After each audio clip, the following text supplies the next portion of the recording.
Hey, my pretty babies, what's going on? Lee Sanders with you guys for this early Monday afternoon. It's almost evening somewhere, though. But no, here in the United States, it is early, still afternoon, I guess. You're checking out the RCWR show for June 1st, 2026. We're just a few minutes removed from WWE RAW as it came to us again from Turin, Italy. Quick programming note, we're going to get Raw overseas again next week. And as a result of that, for you folks here in the United States, that means Raw is going to be coming on Netflix once again at 2 p.m. Eastern. And then if you're on the West Coast, that basically means 11 a.m., right? So make that little programming note. We're going to do like we have done the past 2 days now. We'll be coming on doing a special post show immediately after WWE Raw wraps up. I love this. This works great for me right now when WWE is doing this because, first of all, I typically work overnights. So it works fantastic for me, right? And I get to make up my own hours as well as a result of working overnight. So that really works great for me.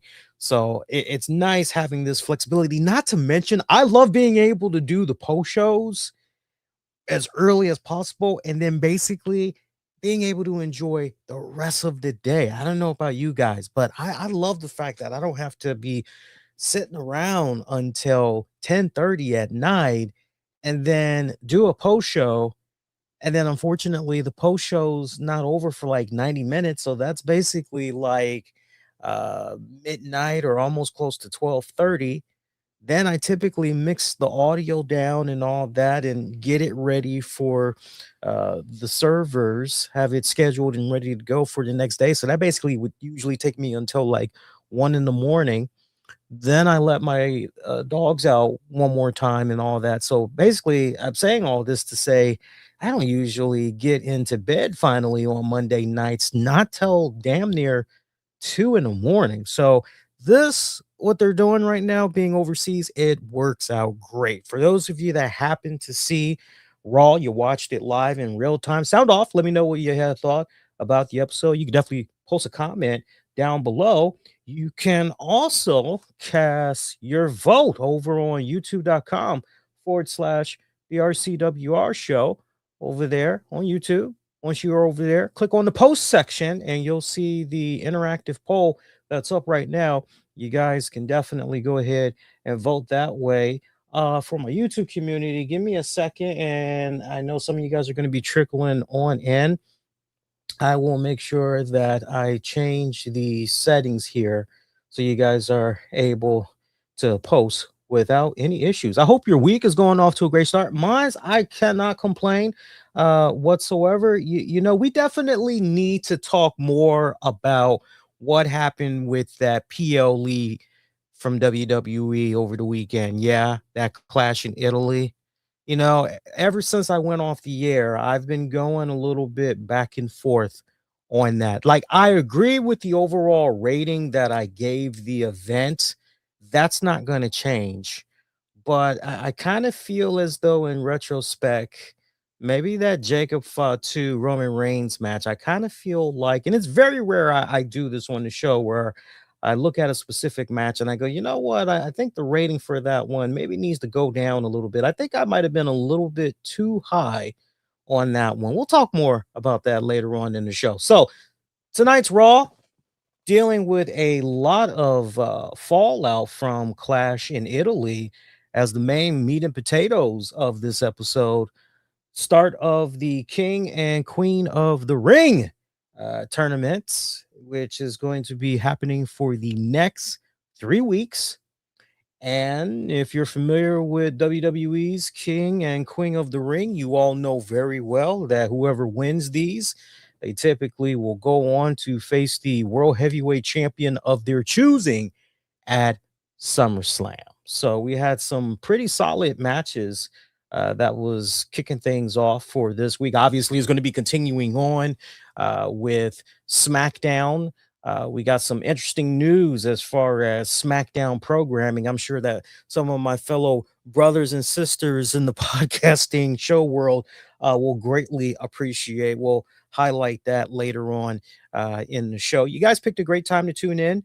We'll be talking about all of that. We'll also be taking a look at the very latest in headlines. I'll definitely give you my thoughts on the Triple A show from over the weekend. What a phenomenal show that it was, particularly the mask versus mask match between the Grande Americanos.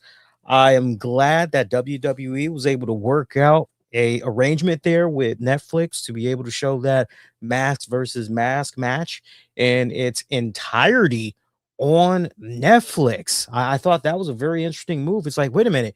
Well, you already got it on YouTube. Like, there you go. Like, just tell people to go over to YouTube. It's free. And yeah, WWE's like, man, we need to try to see if we can get Netflix to hook us up here. So kudos to WWE being able to pull some strings there with Netflix and getting them to stream that particular match in its entirety. I hope the numbers do extremely well because here's the thing, it's a double-edged sword, isn't it?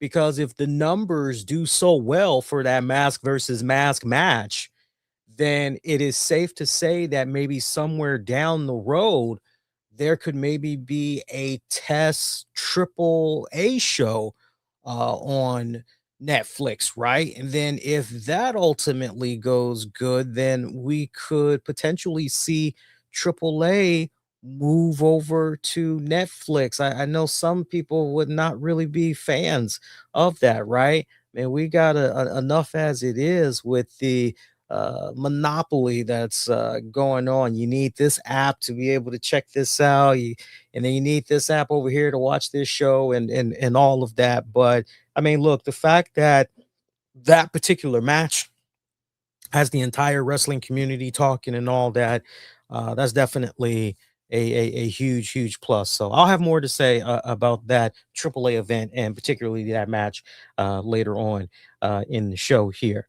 So, of course, you know what today is. Today is Acknowledgement Day, at least per Roman Reigns, as kicking off Raw this afternoon, evening. This is going to be so weird for me. I'm so used to like tonight. I'm so used to saying it at the time that we record and everything. It's hilarious. But Roman Reigns, Usos coming on out there. And I got to tell you, for as long as I have been watching Roman Reigns' career in the WWE, I have never, ever seen such a polarizing reaction that he received on this episode from that Italy crowd. It was truly a sight to behold. I'm sure that is something that Roman is going to be remembering for many, many years to come.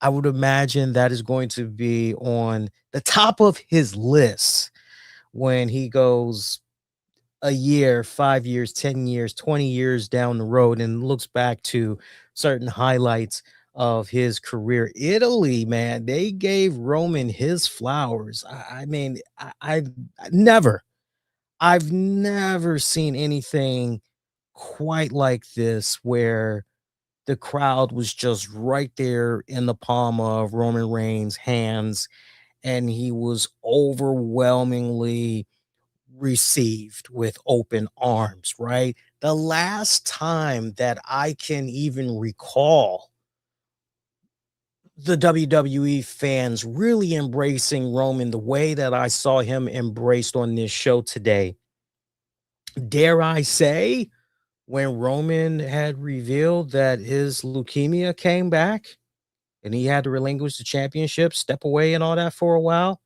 I mean, that really just in that particular moment on Raw, and then the entire wrestling community just overnight, just right there on the spot, and then overnight, everybody was just Team Roman. I dare say that. I mean, if you can think of maybe one other instance where it was as polarizing as what you had saw with Roman in Italy today, sound off and definitely let me know. But I was quite taken back by it. It even broke Roman a couple of times. So that was really, really cool to see, as he appreciated the love and all that. So Roman, Usos, they're out there. And, pretty much we know what time it is. Time for Jacob Fatu to come on out and acknowledge his tribal chief properly. He wasn't even with the crowd, with the bloodline here. That was the funny part. He wasn't even in there with them, being a little bit reluctant coming on out and everything. But they gave him his own entrance and everything. He came on out. Jay Uso was talking a little trash at him, basically telling him to fall in line and everything.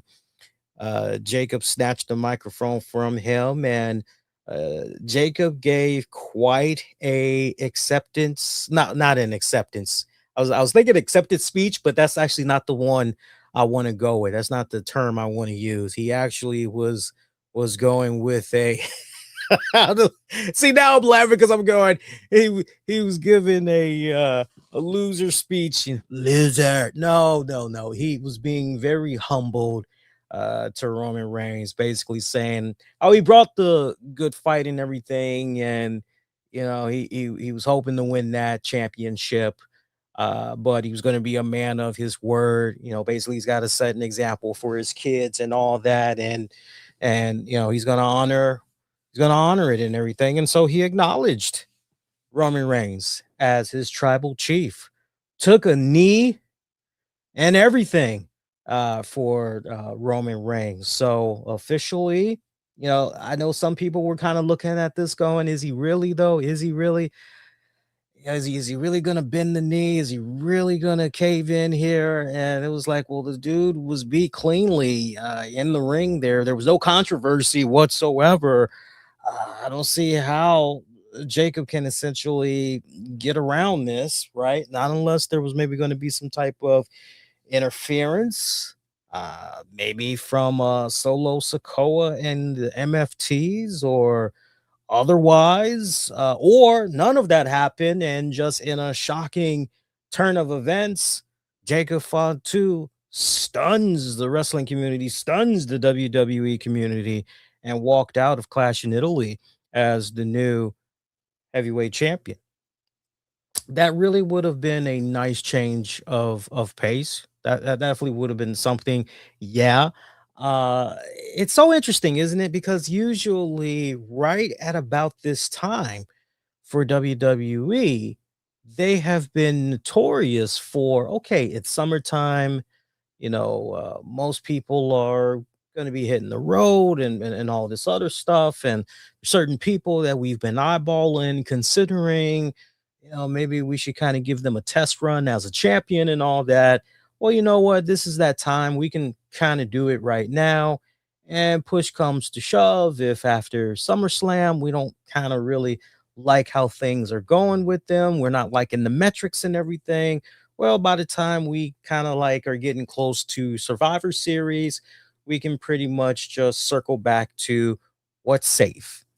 And so I hear, and I totally, after reflecting on it a little bit more, I can understand some of the talk that's out there from fans that kind of feel as though with this whole Roman Reigns situation, here we go again. It's the same old shit, rinse and repeat, especially when you look at the Cody Rhodes Gunther scenario as well. And it's kind of like, oh, here's that shit again, rinse and repeat. And then now we've got this tease that maybe Roman Reigns and Cody Rhodes are possibly on a collision course for another one-on-one match. And I mean, I thought the first two Mania matches were really good. I personally wouldn't mind seeing these guys lock up again, but you've got others that feel differently, and it's their right to feel however they want to feel and everything. So definitely you're looking at what came out of Clash in Italy, and particularly you're looking at the Jacob Fatu situation. If you want, you can definitely look at Jacob Fatu now aligned with the bloodline, you can look at that essentially as a step backwards. I can understand that argument truly. But if you were to spin this to me and say, no, no, no, no, no, Lee, what Jacob Fatu was able to do on his own while part of the MFTs and eventually how he broke away from them, ultimately becoming his own man and everything. If anything, him joining Roman Reigns and the Usos, this is actually going to be a really good thing for him. And he's going to thrive. He's going to excel even more in good time. Just wait and see. I'm very conflicted if that's the sales pitch, because I'm just looking at what Jacob was able to do after breaking away from Solo in the MFTs. The great feud that he had going on there with Drew McIntyre and everything. I mean, for God's sake, he had, like, without a doubt, a damn good singles WrestleMania there with Drew. And like, I can understand it if, okay, we need to switch things up. We need to, maybe think about moving Jacob to, the red brand and all of that. Personally, I think he should have continued to stay on the blue brand. But that's just me, right? I think there was many more feuds that you could have had him embark in and all that, but that's just me personally. But I personally would have a hard time really buying into, no, it's only going to get better for Jacob Fatu now that he's aligned with Roman and the Usos. You have to forgive me if I'm not just totally all.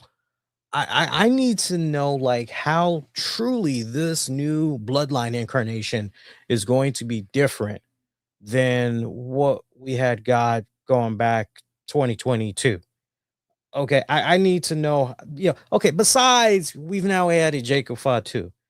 There's no Sami Zayn, there's no Paul Heyman, now it's just okay, well, besides that, like, what truly is gonna make this really stand out, really be the best bloodline yet, right? That's where I'm a little bit confused right now. That's just me. That's just me. We'll see. We'll give it some time. We'll give it about a month or two, see how things play out and everything. But that's that. I know that Roman and storyline has quite a couple of fires right now, far as down the pipeline. We just talked about the whole Cody Rhodes situation. Eventually, those two guys potentially locking it up. We also have Solo Sokoa and the MFTs for what that's worth. We've still got a paranoid LA Knight who, as we heard from later on in the show, crossed paths with general manager Adam Pierce and was basically like, yo, what was up with that whole bloodline opener with the Jacob Fatu and all that crazy rhetoric? I gotta go through a bunch of loopholes just to be able to talk to you. But look at how you're bending over backwards for Roman Reigns and the bloodline. LA Knight kind of having a little bit of a conspiracy theory right now. He is just full of paranoia. Adam Pierce tried to talk him down and everything, but Knight wasn't having any of it. But it really begs the question, is LA Knight truly just being paranoid here? Or is he just that rattled by what happened in the past with the bloodline? And he just feels it in his bones that it's the same old shit.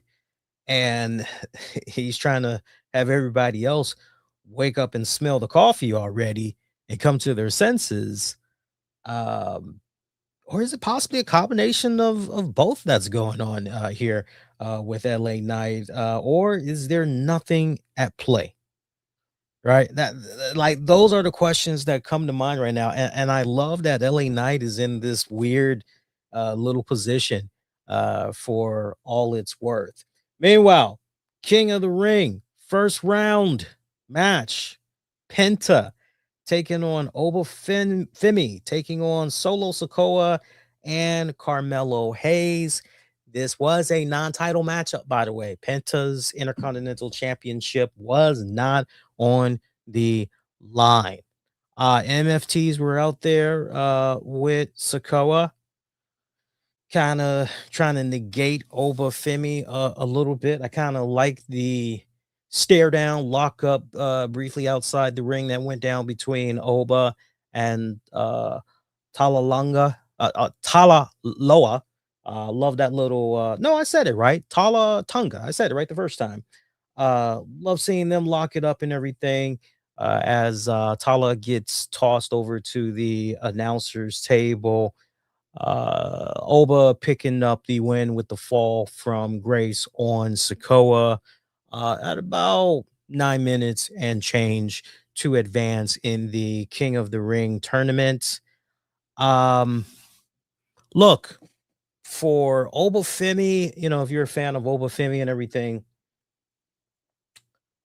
he needed this dominant win. He definitely needed this dominant win and a hell of a performance after what happened to him at Clash in Italy.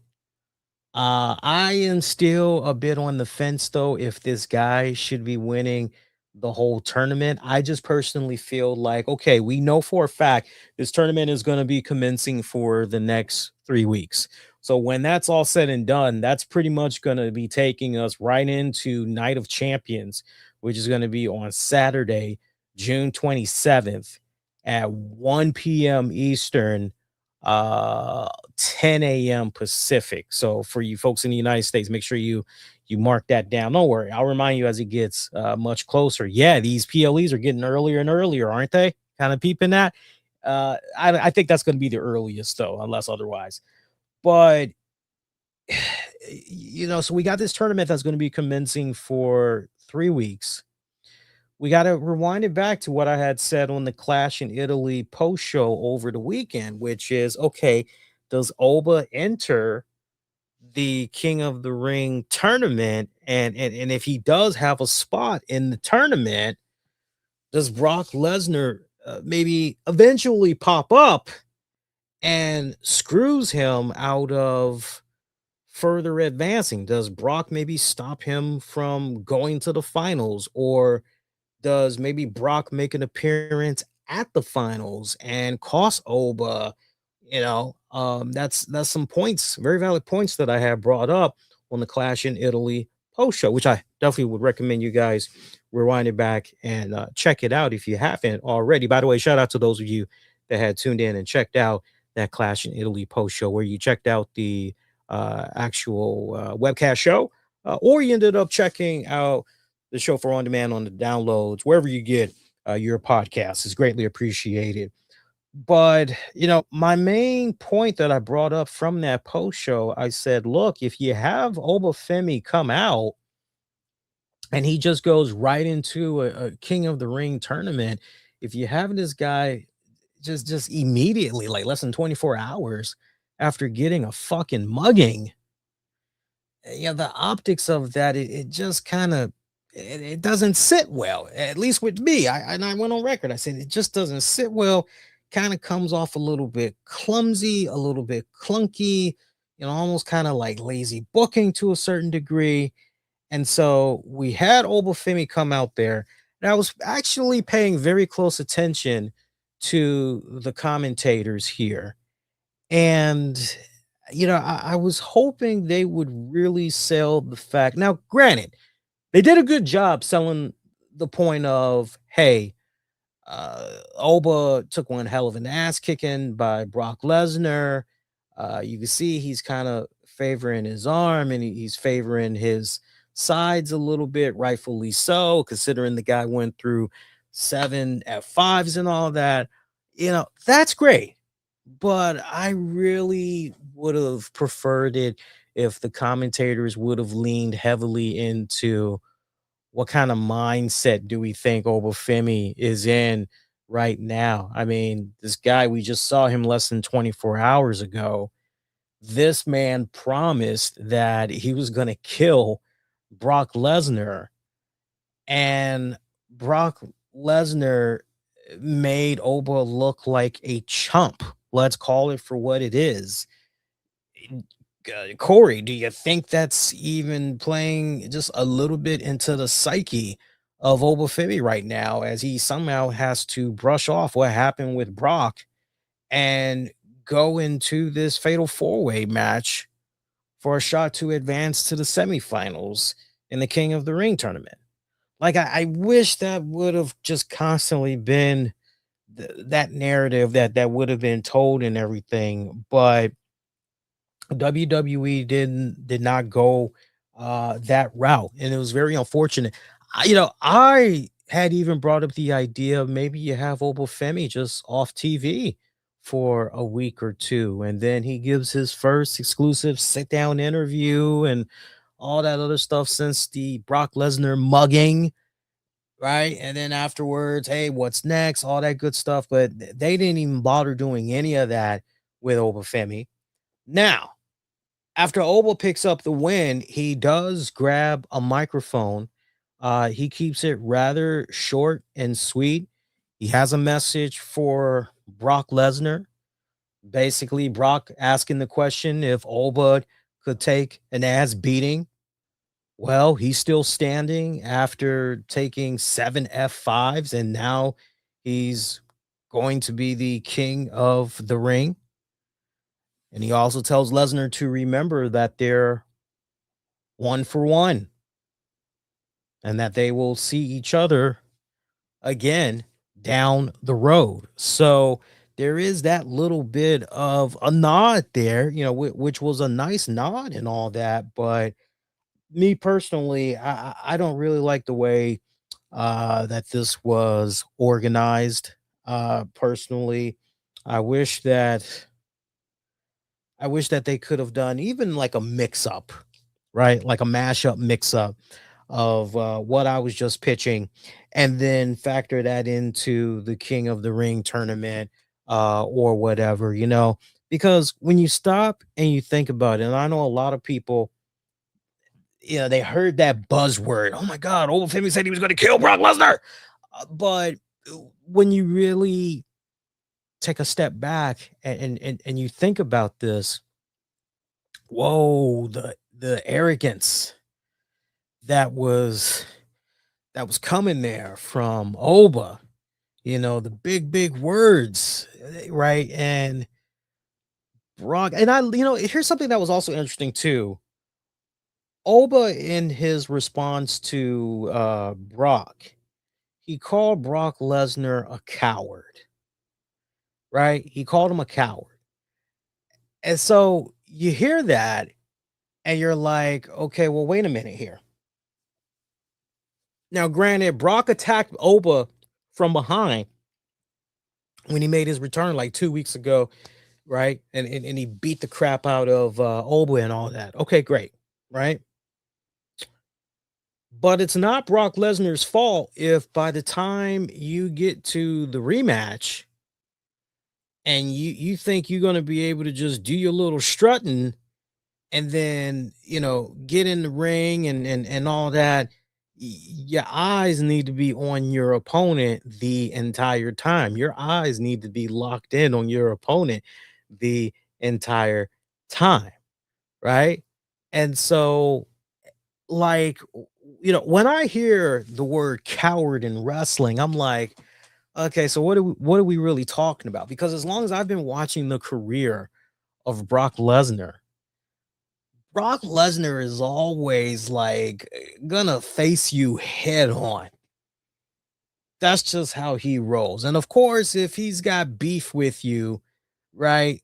Usually it's head on. Was this a rare instance here where Brock Lesnar, okay, he attacked somebody from behind. Okay, granted, yeah, he did attack somebody from behind. Oba taking off his little apple beads or whatever the hell, his necklace, he's taking that off.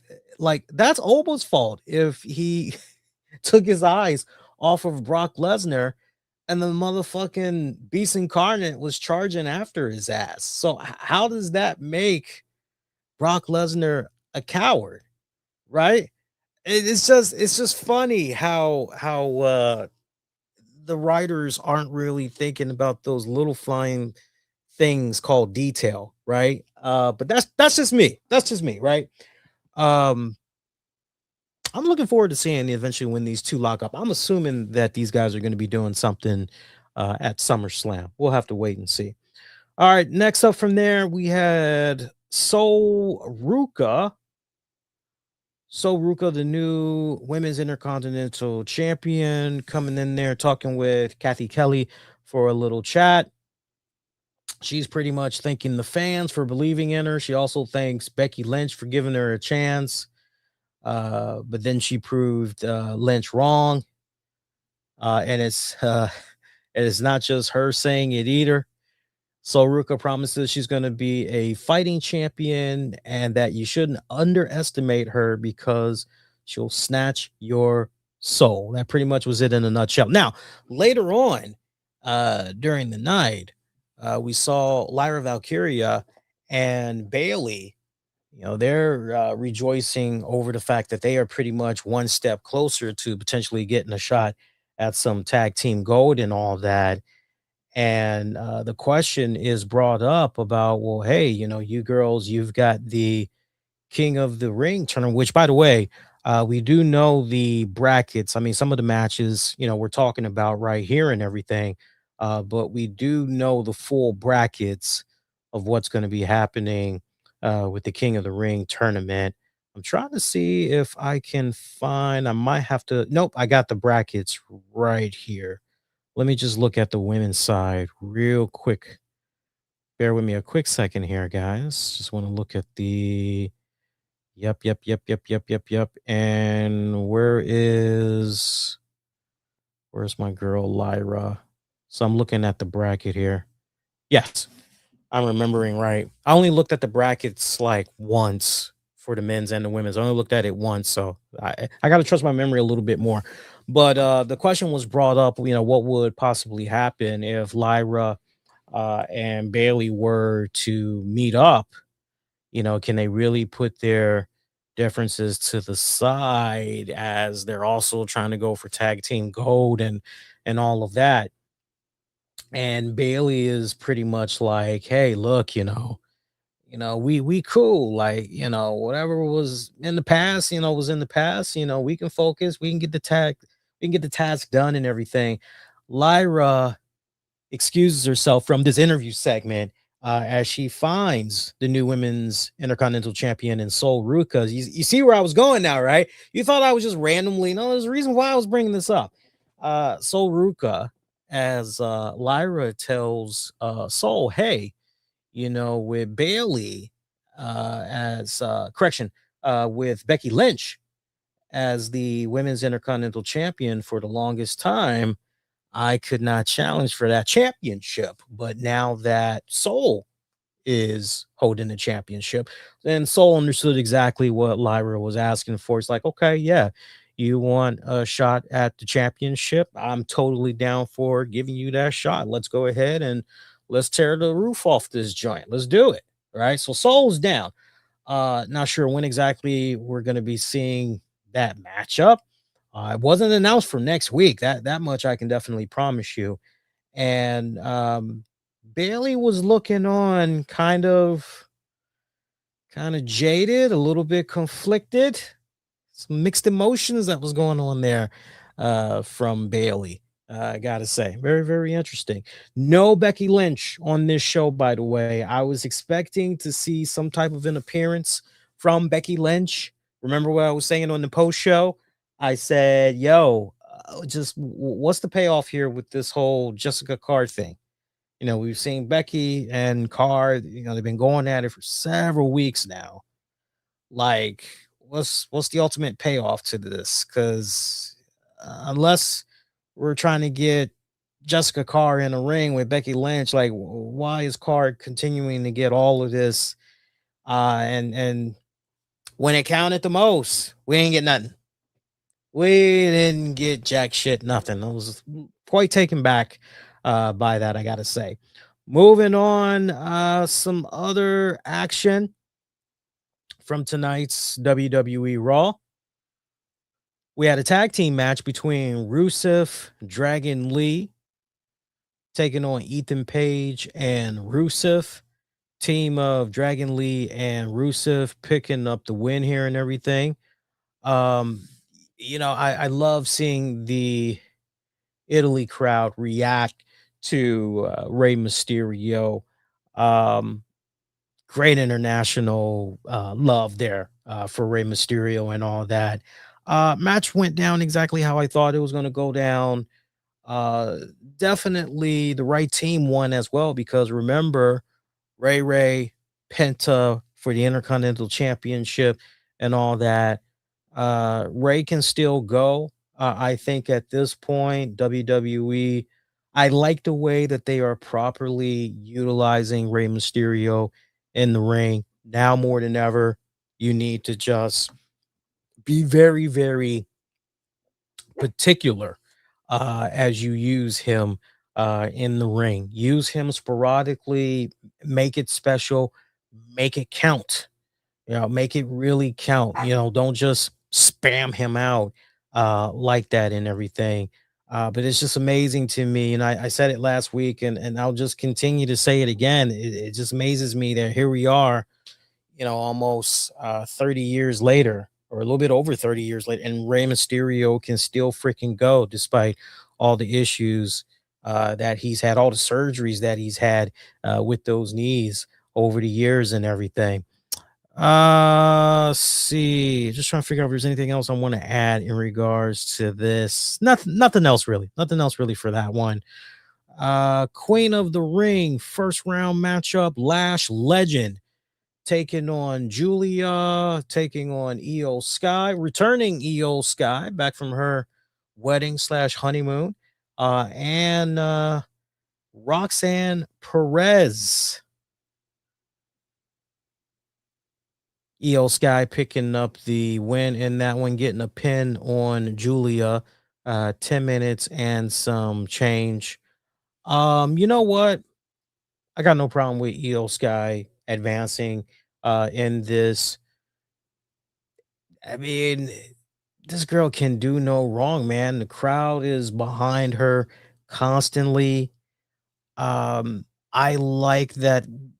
Look, when it's all said and done, we don't know how much longer Stephanie Vakir is going to be out of action.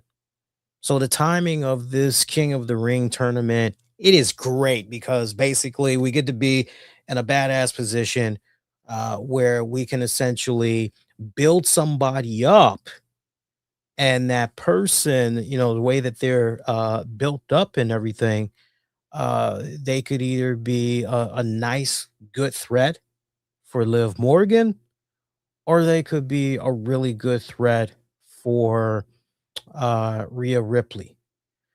And I'm telling you right now, as far as who I like to win the entire Queen of the Ring tournament, I am really loving EO Sky. Perfect setup as you get ready to go and the SummerSlam and everything too, man. I mean, all that nice rich history there between Rhea and EO. Rhea has never beaten EO.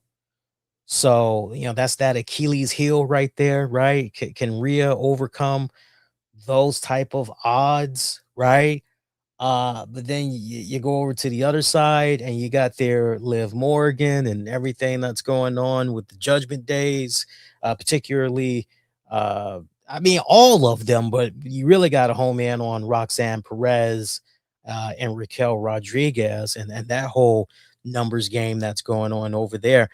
Yeah, I really, I mean, I can't really picture anybody else beyond EO Sky. I mean, you could make a really good argument for maybe Bailey.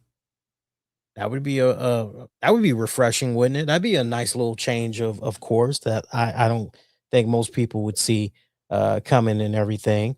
But yeah, looking back at this matchup, Julia, that's the most heartbreaking thing, man. Julia, I mean, she got a great reaction from this hometown crowd, basically, right? But for me, this girl just continues to just float, float, float, float on, Cancer. Who the hell sings that song? Float, float, float on. I'm thinking of a old school R&B song from back in the day. Don't mind me.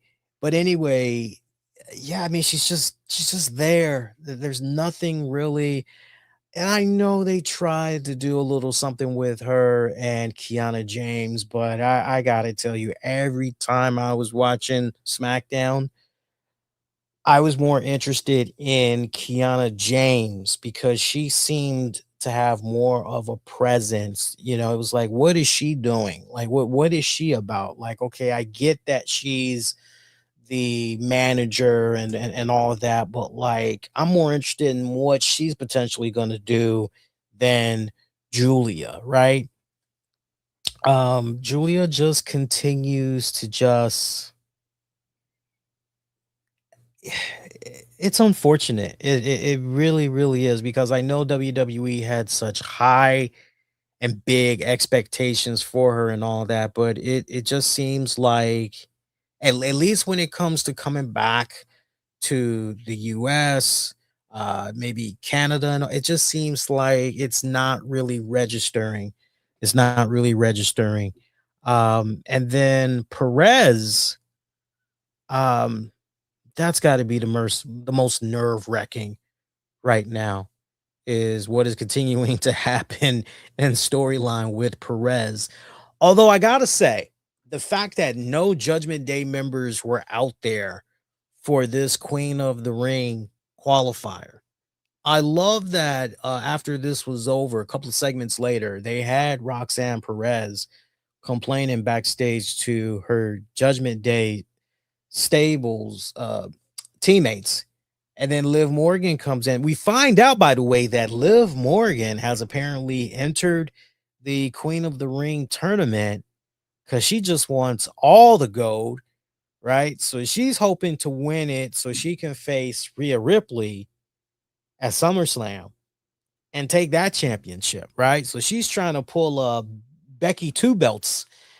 And Roxanne was like, it really would have been nice had I had some type of backup out there, like, what the hell? And the way Liv had spung it, it was basically, hey, look, the important thing is that Judgment Day is representing in these tournaments, right? When it's all said and done, one of us is gonna come out and get the job done. Don't worry, girl. Stuff like that. It happens, but we're all on the same team. We're all family. Come on now. And as they all broke up and went about their ways, Liv was left just having a nice devilish smile in the background. Yeah, way to hold a person down there, Liv. It's like seriously, way to hold a person down.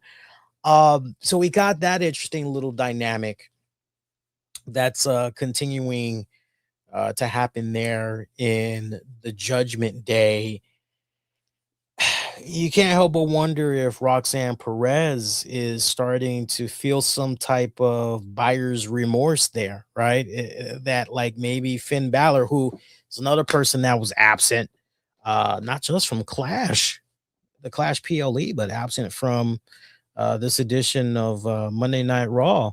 You just can't help but you know look down the crystal look into the crystal ball and just kind of going down the road a little bit.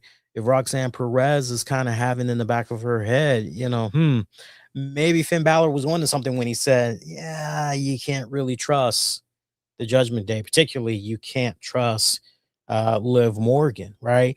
I got to tell you though, the fact that Liv is in this tournament, it just really screams to me that WWE just does not know what to do with Liv Morgan right now, right? Because and that's the sad part. You've got the talent. That's the most craziest fucking thing that's at play right now. It's not like you don't have the female talent that can, okay, who we got to take on Liv Morgan? Because you can't sit here and go, you've got nobody. No, you have the talent. Just for whatever respected reason, you are just deciding to not build them up, and you had all the opportunities in the world to basically build them up. So, very, very nerve wracking what we got going on here. But like, if you're keeping tabs, Liv has this championship, but like, yo, what good is a championship if you're not fucking defending it? I mean, it's one thing if you're going to be a chicken shit champion and you're just jiving and juking, jiving, going around every single corner, hooking by crook, and by any means necessary, you're trying to put yourself in a position where you don't have to defend that championship, right? Until the manager basically is like, no, no, no, you've been running long enough. That championship will be put on the line. It's like, God damn it. But that's not even happening with Liv Morgan. And that's what makes this really, really, really so infuriating, man. Like legit. And they could have easily gone in so many directions by now and trying to build somebody up. And like, even if it was a case where like ultimately you maybe knock them down a peg or two, just the fact that you can, okay, look, we had them in a program against Liv. Like, what the fuck do you have to lose? Take a chance. Take a chance. Get out of the comfort zone, right? Like, let's not forget, it was Stephanie Vakir that got injured and she's out for a while, not Liv Morgan. That's what really makes this thing that freaking of a head scratcher.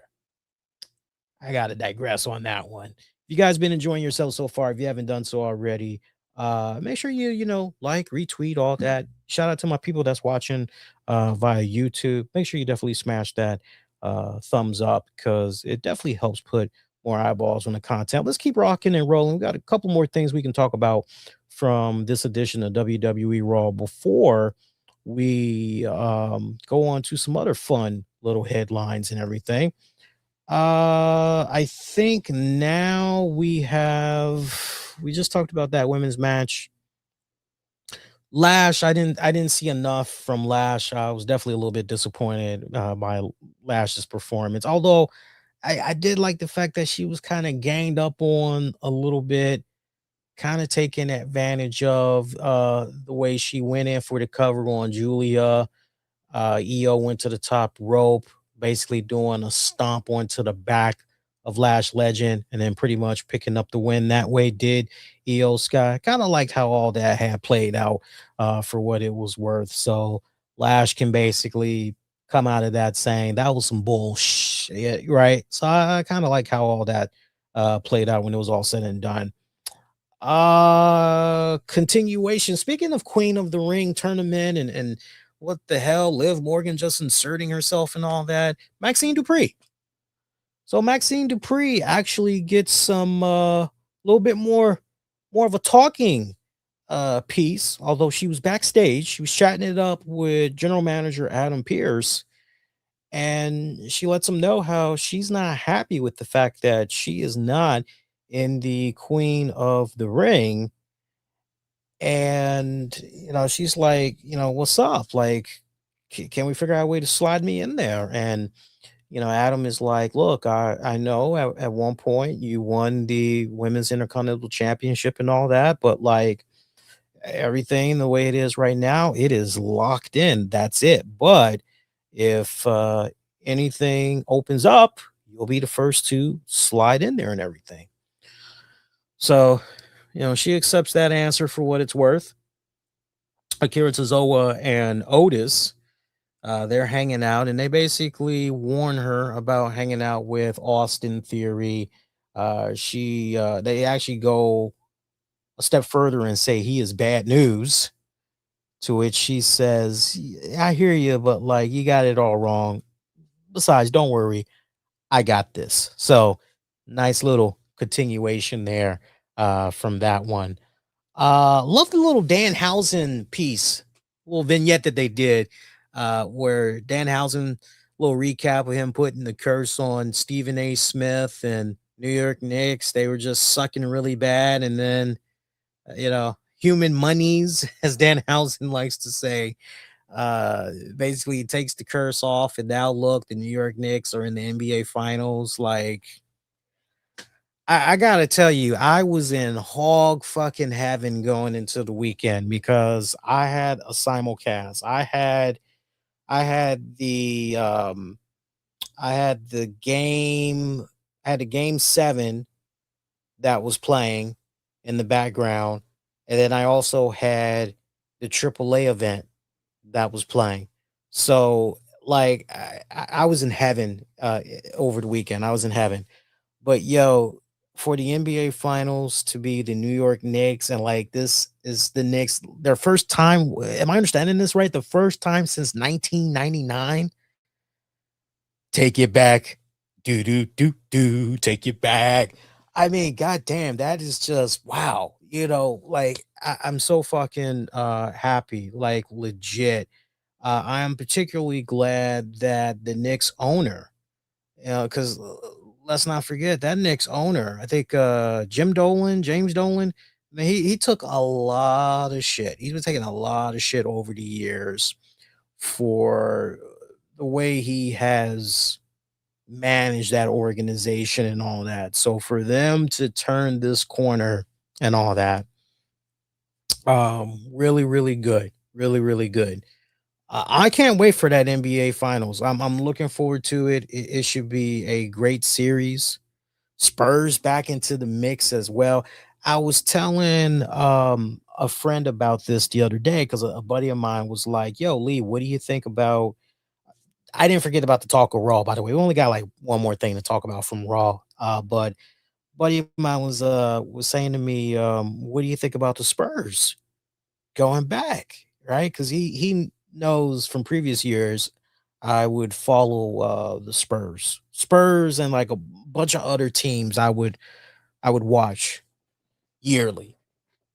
And I said, all things considered, like that's great. I told him, I said that's great that the Spurs are getting back to the dance. Like it's honestly where they belong because they're just that goddamn good. Like, you want to talk about some of the best recruits, the best talents, the best staff, and like all that, the Spurs organization. And, at the head of that, you got Greg Popovich to thank and all that. But I also had said to my friend, it sucks that Becky Harmon could not, because there's a big part of me that feels that Becky Harmon, this should have been her in that spotlight right now and all that. And for those of you that don't know your names and all that when it comes to basketball, Becky Harmon was brought into the Spurs organization.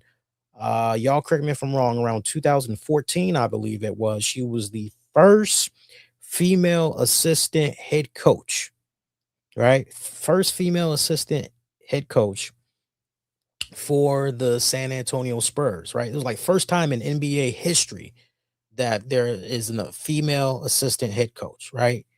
And just the way she was, put into that position, you're like, okay, well, if Greg Popovich and the crew and, the vice president of basketball operations, if they're like, yo, Becky Harmon tag, right? Like, okay, so this is going to be the successor to Greg Popovich. Okay, cool. So maybe in about 3 years or whatever. Oh, okay. Homegirl was in that position, I think, until was it 2022? I believe it was 2022. And it's like, wow. So we're talking almost 10 years that she was in this assistant coaching role.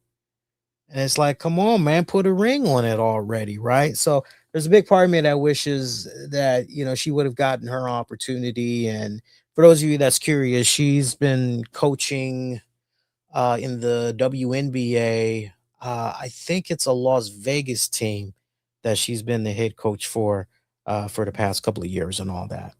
But I'm excited for the NBA Finals. It's going to be the Inside the NBA crew's first time in history that they're going to be doing the pre halftime and post game shows around the NBA finals because ESPN's getting the NBA finals this year. I'm looking forward to it. Should be fucking fantastic. We got one more match to talk about. Seth Rollins taking on Bron Breakker. Paul Heyman was at ringside and all that. Damn good back and forth match here between Rollins and Breakker. I know at one point the announcers table got messed up so bad, and apparently there was like some type of wiring issues or whatever because Michael Cole and Corey Graves they had to get the help of one of the technical guys as they had a monitor that was kind of propped up over a barricade and they were holding it so Cole and Graves could, see the action and react to it and all that. And it was kind of funny because every single time Corey wasn't really trying to look at the monitor, he was just focusing on the in-ring action and would just kind of glance at the monitor when he needed to kind of emphasize something on the monitor, basically what the viewers were seeing at home. But Cole was like deep into that monitor. And then it was funny also because when the action kind of came back around to them, we would see Cole like stop looking at the monitor, and then the tech guy with the monitor, he would kind of like hide it out of the camera view and all that. I'm like, why are you hiding? Like, we get it. Like, just go ahead, do your thing. All right, it's all good. This was a wild and fun main event match for what it was worth. Here's the thing though. Can we stop seeing Paul Heyman take these bumps? It seems like Paul Heyman has been taking more and more bumps as of late. What the fuck is going on here with these bumps, man? So like I know at one point Austin Theory got involved, tried to put the screws there to Seth Rollins. Uh Braun thinking match was going to be over. Rollins somehow kicks out. Montez Ford comes out. No Angelo Dawkins. He's still selling that injury from a couple of weeks back and everything. So he's still out. Montez Ford comes out there balancing everything out. Now I do remember Breaker ended up hitting a spear on Ford, and then tried getting back into the ring, hits a spear on Seth Rollins. We're thinking that's pretty much it. Rollins ends up kicking from out of that. You're like, oh shit, okay, cool. Match continued on. Paul Heyman was beside himself. He couldn't believe what he was seeing. Keep in mind too that Bron Breakker had took a pedigree on the announcers table. That was actually a really sweet spot the way that was set up. Wasn't a full blown um it wasn't a full blown pedigree though. I want to make sure that I stress that. It was kind of like a half-assed, half-cocked kind of pedigree. But still just the level of brutality that was just going on between Rollins and Breaker in this one. It's a nice little classic matchup here. But then I remember things got really wild when Rollins then tried going for trying to remember what happened here. Did Rollins go for a championship belt, clock Bron Breakker over the head with it? And then because something happened post match. Like I do remember Rollins clocking Breakker over the head with a belt and pretty much picking up the win that way. But post match, I remember something weird going down. Or maybe it was before all that happened where Braun was trying to maybe hit Seth Rollins with a spear. Maybe it was Rollins that moved out of the way, and Breaker just ended up spearing the hell out of Paul Heyman into the barricade. I popped when I saw that with laughter. Like it wasn't even a oh shit because, and you know why it wasn't a oh shit? because we've seen Paul Heyman take too many bumps. I mean, it seems like between 2025 and this calendar year, like Heyman has taken so many bumps, and it's like, just chill, dude. Like seriously, just chill, man. But afterwards, Rollins points at Ford and kind of implies that he wants Roman Reigns championship to end the show for what it's worth. I pretty much had put the bookmark to this week's WWE Raw. I mean, you could look at this episode that we got of Raw, pretty much setting the table for what's to come, right? So essentially, the King of the Ring, Queen of the Ring, build up and all that, right? Then we're paying it forward with Jacob Fatu, the newest member of the Bloodline. Um, and then, like, it's so weird because seeing Paul Heyman take that bump, you're going, okay, so what does this mean for Paul Heyman? Like, does this mean Paul Heyman is now going to just go chill somewhere for a little bit until maybe SummerSlam? Is he gonna go on hiatus for a little bit, or are we gonna see him next week? Like what's going on with Paul Heyman? Kind of makes you wonder. Um okay show. Okay show. Previous years I'd get pretty excited over the King of the Ring tournament and all that. By the way, here's your brackets. I want to make sure you guys hear your brackets for the Queen of the Ring and King of the Ring tournament. So for the men's, so you all now know that Femi, he won in his respected match. So he's moved on to the next round. So Oba is awaiting the winner from next Monday's Raw match between Dominic Mysterio, Bron Breakker, Trick Williams, and Damian Priest. Winner of that fatal four-way will go on to face Oba Femi in the quarterfinals. Meanwhile, over on the actually not really the SmackDown side of things, but other side of the bracket, we got Seth Rollins, Javon Evans, Tala Tonga, Ricky Saints. And then in the other fatal four-way, we've got Jey Uso, LA Knight, Royce Keys, Finn Balor. Then for your women's, we've got Liv Morgan, Becky Lynch, Alexa Bliss, Chelsea Green. Right up under that, I'm seeing a fatal four-way between Sol Ruka, Lyra Valkyria, Charlotte Flair, and Jade Cargill. From what we saw this week on Raw, you already know Io Sky won, so she's waiting for the winner of Bailey taking on Raquel Rodriguez, JC Jane, and here's my girl, Kiana James.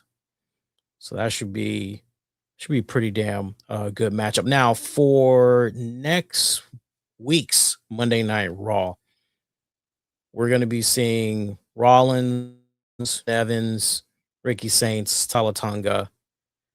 And then also on next Monday's Raw, we'll see Liv Morgan, Becky Lynch, Alexa Bliss, and Chelsea Green.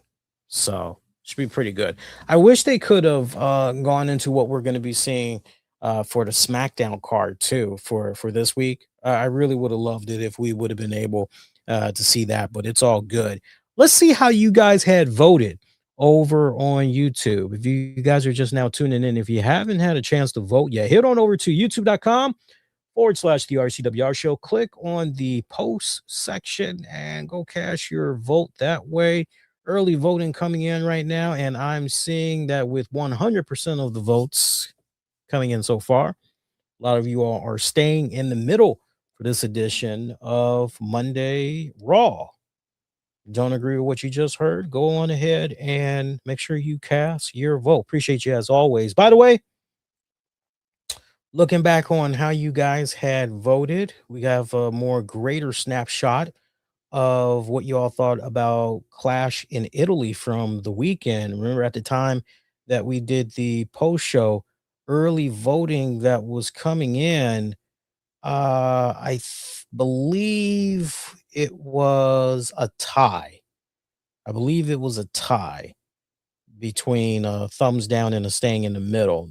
Now we have a little bit more of a better snapshot. 17% of you gave Clash in Italy a thumbs up. Meanwhile, 33% of you are staying in the middle.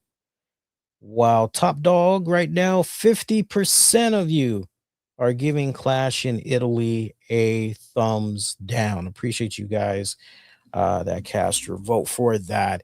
I still stand behind the C plus rating that I gave Clash in Italy.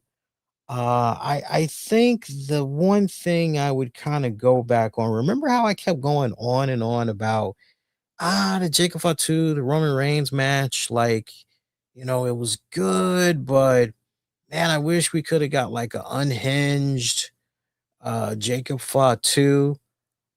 You remember I kept going on and on and on about that, right? Like this guy is crazy, right? This guy's nuts. And they really did not play up into that with the way this match was laid out. And remember, I ended up giving that match a B. But like when I think about it even more, because I kept saying, they were just missing a couple of things that could have taken them to an A, right? A couple of things that could have taken them to an A. No. I think for that match, just the way everything was laid out, I think that match you gotta take that grade down a notch. So very rare I retract, but I think that match is actually at a C. I'm not gonna go higher, I'm not gonna go lower. Definitely maintaining a C. And I think if they would have just done some of the things that I talked about and highlighted on the post show from Sunday, then yeah, you do those things, you're definitely looking at a B for sure, right? So I just wanted to mention that and everything. But after looking at the AAA Night of the Champions event and just going, man, like I remember I was watching it in real time. I start to not watch it in real time, by the way. Originally, I was going to just wait till the next day and I was going to just burn through whatever. But, I ended up watching it and I'm glad that I did watch it in real time because what a spectacle of an event it was. And it made such a huge fan out of me that I said, wow, I definitely got to go out of my way to check out more of this promotion. Like they're really doing it right. And to hear that Undertaker Mark Calloway is one of the bookers and all that for AAA, I'm like, wow, like they're doing things over there that actually makes sense, has that nice old school throwback kind of feel to it to a certain degree. Everything, oh my god, makes fucking sense, in storyline, creatively and all that. I mean, just the fluidity and then the quality of the matches. I even like the fucking presentation, right? I mean, let me just really emphasize that because if you've been checking out the show the past couple of weeks, one of my main gripes has been, in 2026, you just flipping through the channels and you pretty much like if it wasn't for the ring apron and little lettering in the corner posts, eh, all the shows they just look the same. And I gave credit to the fact that hey, at least with AEW, you kind of know when you're watching an AEW show off the break. And my biggest complaint with the WWE shows is that like you take away the apron letters and all that, like it just all looks the same. But when I was watching the Triple A event over the weekend, I mean the camera angles in which they use and everything, lighting and all that, everything was just okay. These guys got their own distinct, their own unique identity that was very refreshing to the eyes. I have to tell you, even when it came right down to the camera in ring action, there's a couple of different angles that they were using that just had me go, oh, okay. Like I see this, I'm peeping this out. Okay, cool. And it's interesting because I've watched a couple of AAA events long, long, long, long, long time ago, like many, many, many, many years ago.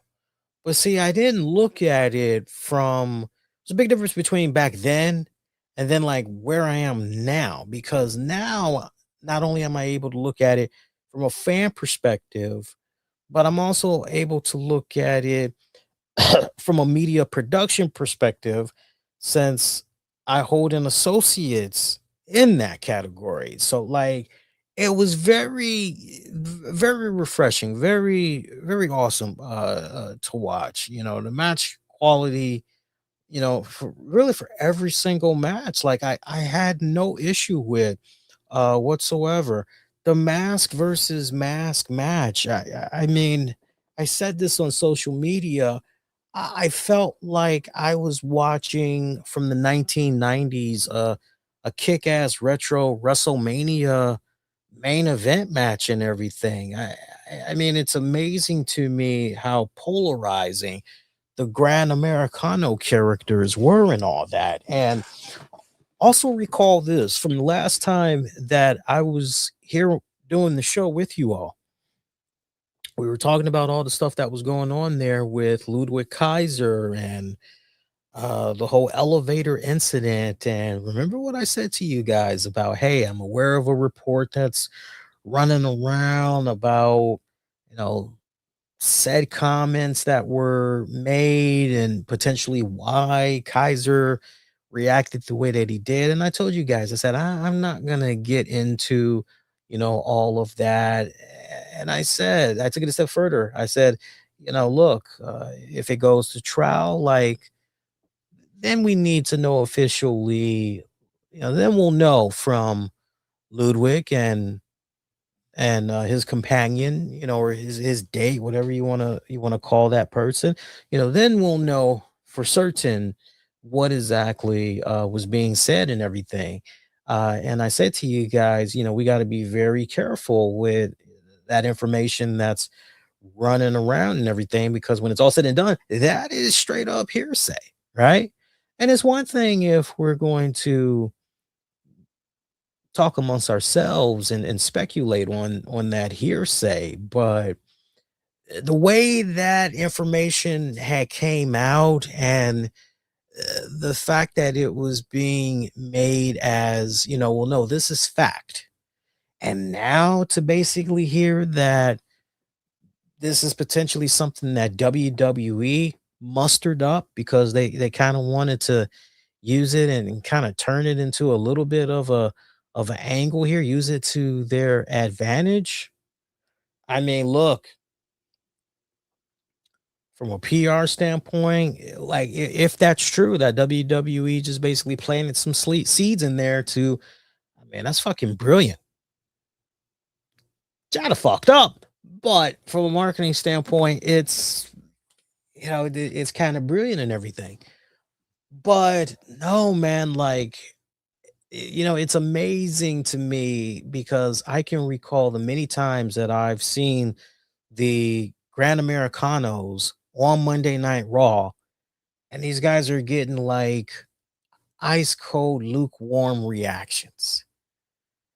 But what I watched in AAA, these guys were getting like rock star ovation. I mean, you'd swear you were looking at, back in the heyday, you swear you were looking at like a Shawn Michaels and Bret Hart getting ready to go at it or something like that.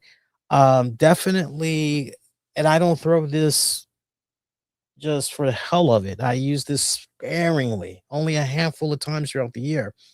But what I watched between the Grand Americanos was definitely a match of the year candidate from yours truly, without a doubt. And I know Dave Meltzer had recently commented on Chad Gable and his time there and AAA, and I loved a lot of what he was saying. But Meltzer lost me when he started saying, uh, if he would come to AEW, like, basically Meltzer was saying like he'd be a real champion. Like, yeah, I don't know about that one. I don't think so. I don't think so. No, no, no, no, no. That's when I had to basically tune out from Meltzer and all. I would imagine that there were a lot of people. I don't doubt that. I don't doubt Meltzer saying that there was great interest for Chad Gable coming to AEW and all that. I don't doubt that. I don't doubt that for a minute and everything. But to basically kind of insinuate that like nothing's ever really going to happen with Chad Gable for the duration in WWE and all of that other stuff.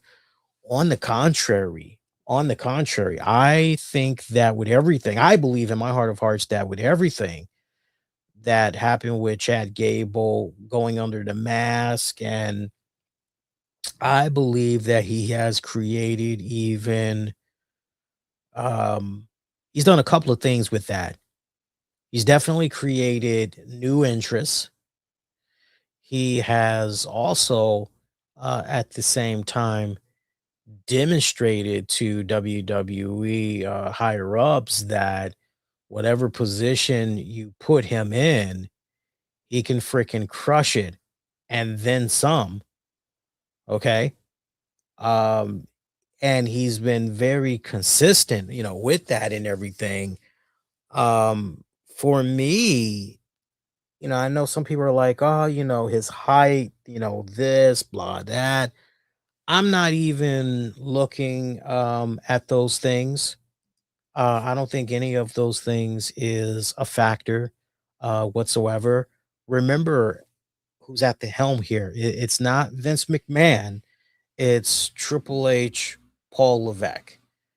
And I honestly believe in my heart of hearts that Triple H, Paul Levesque knows how special of a talent he has there with Chad Gable.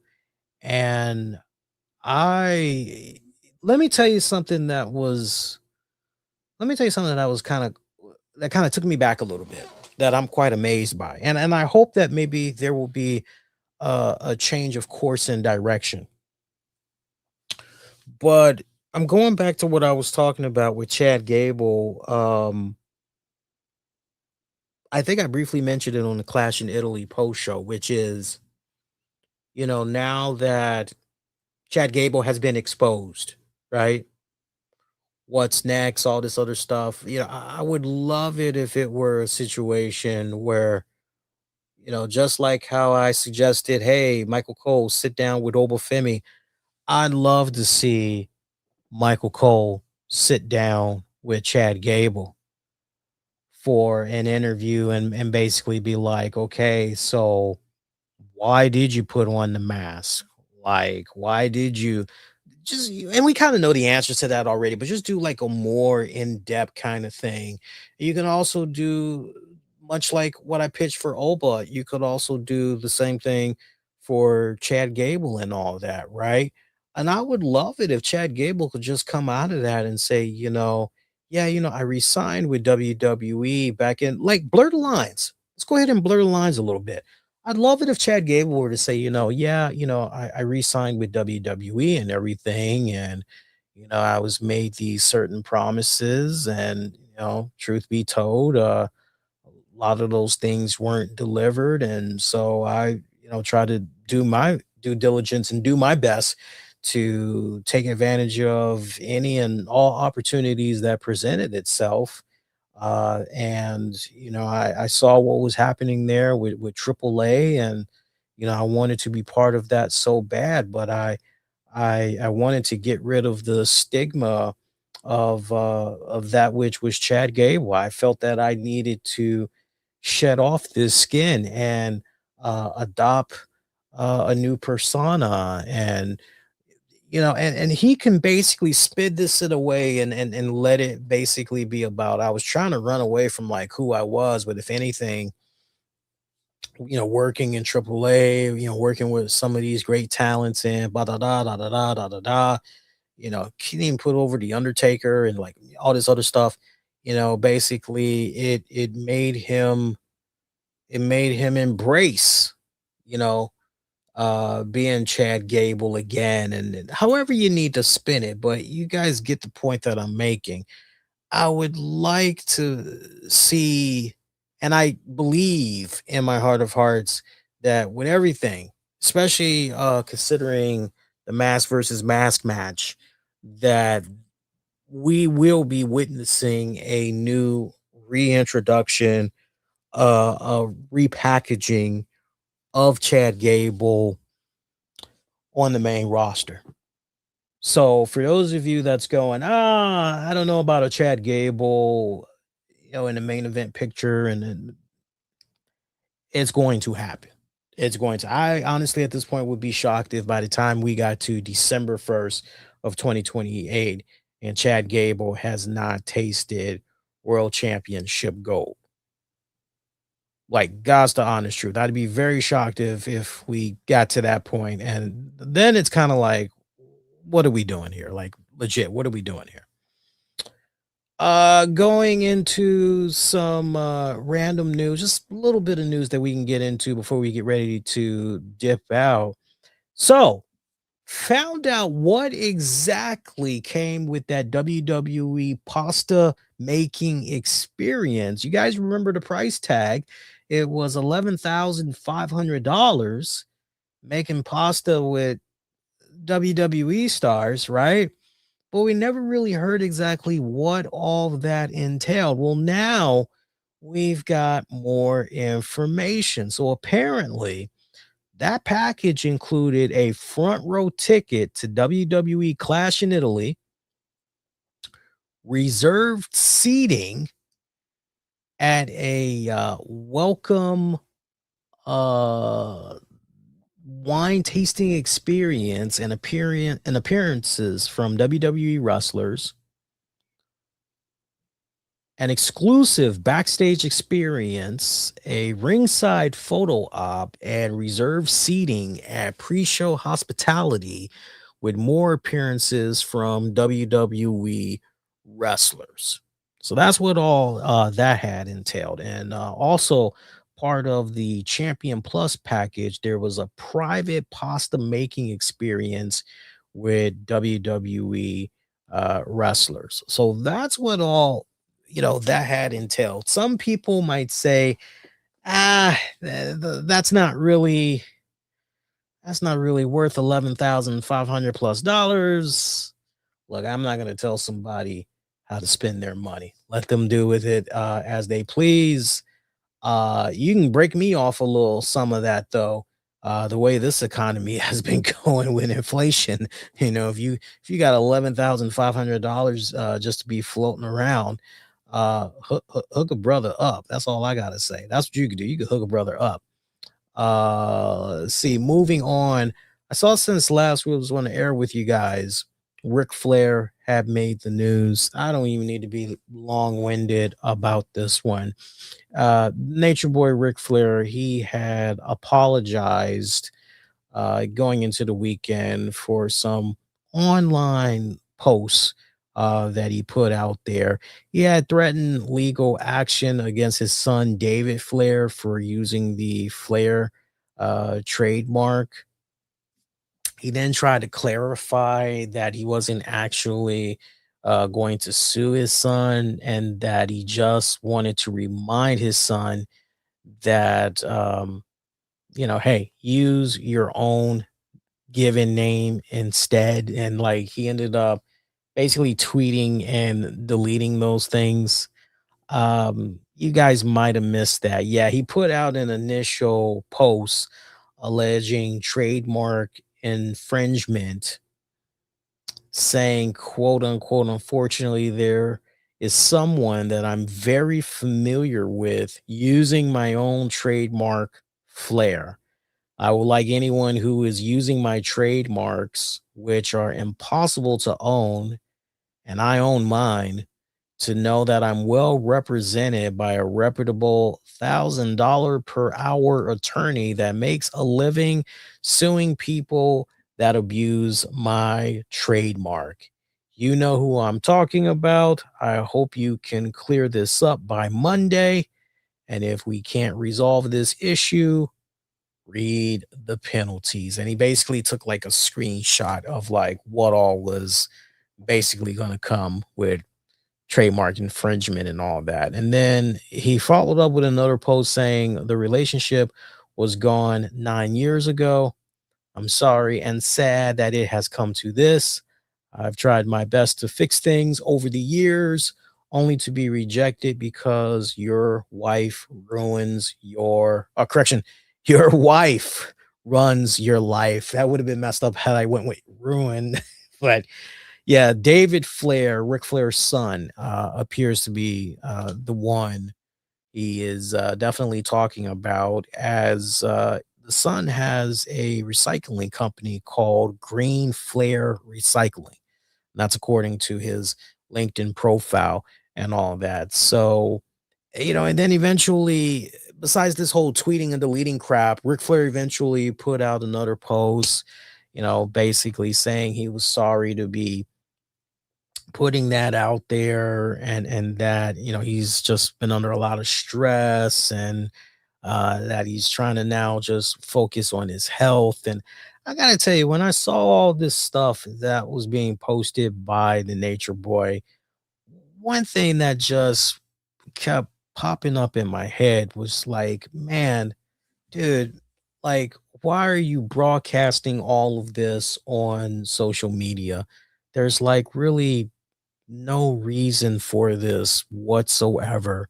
Like, pick up a phone, call your son, and or if things are that strained, I mean, hell, have your $1,000 per hour lawyer reach out and be like, yo, have you spoken to your father? Like, hey, this could get you in trouble. You might want to, you know I didn't like seeing all of this posted on social media. It was just another case where I was just shaking my head.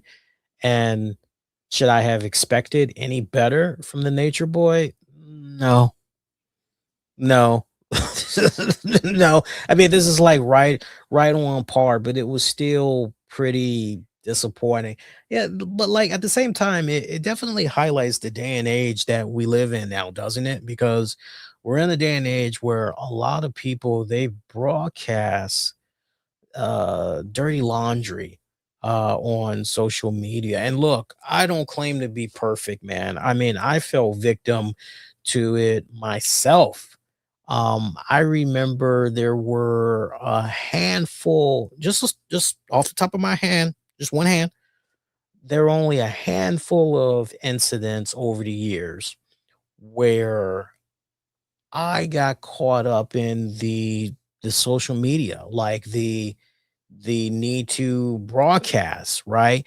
And and that's the thing. Normally, w- when I what I would do if something was on my mind, if something was really, really troubling me, and I just felt like I needed to not really let off steam, but I just needed to sound off.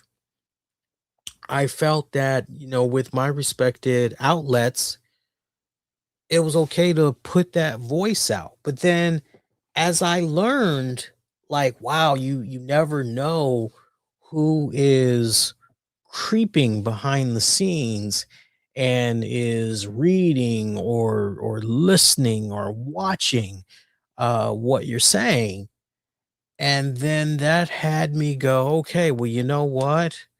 I really got to make sure that as far as safeguards go, like if I'm not comfortable saying it to the person's face, which very seldom will I back down, like what I say socially is definitely what I'm going to say in front of a person, and I have backed it up many times.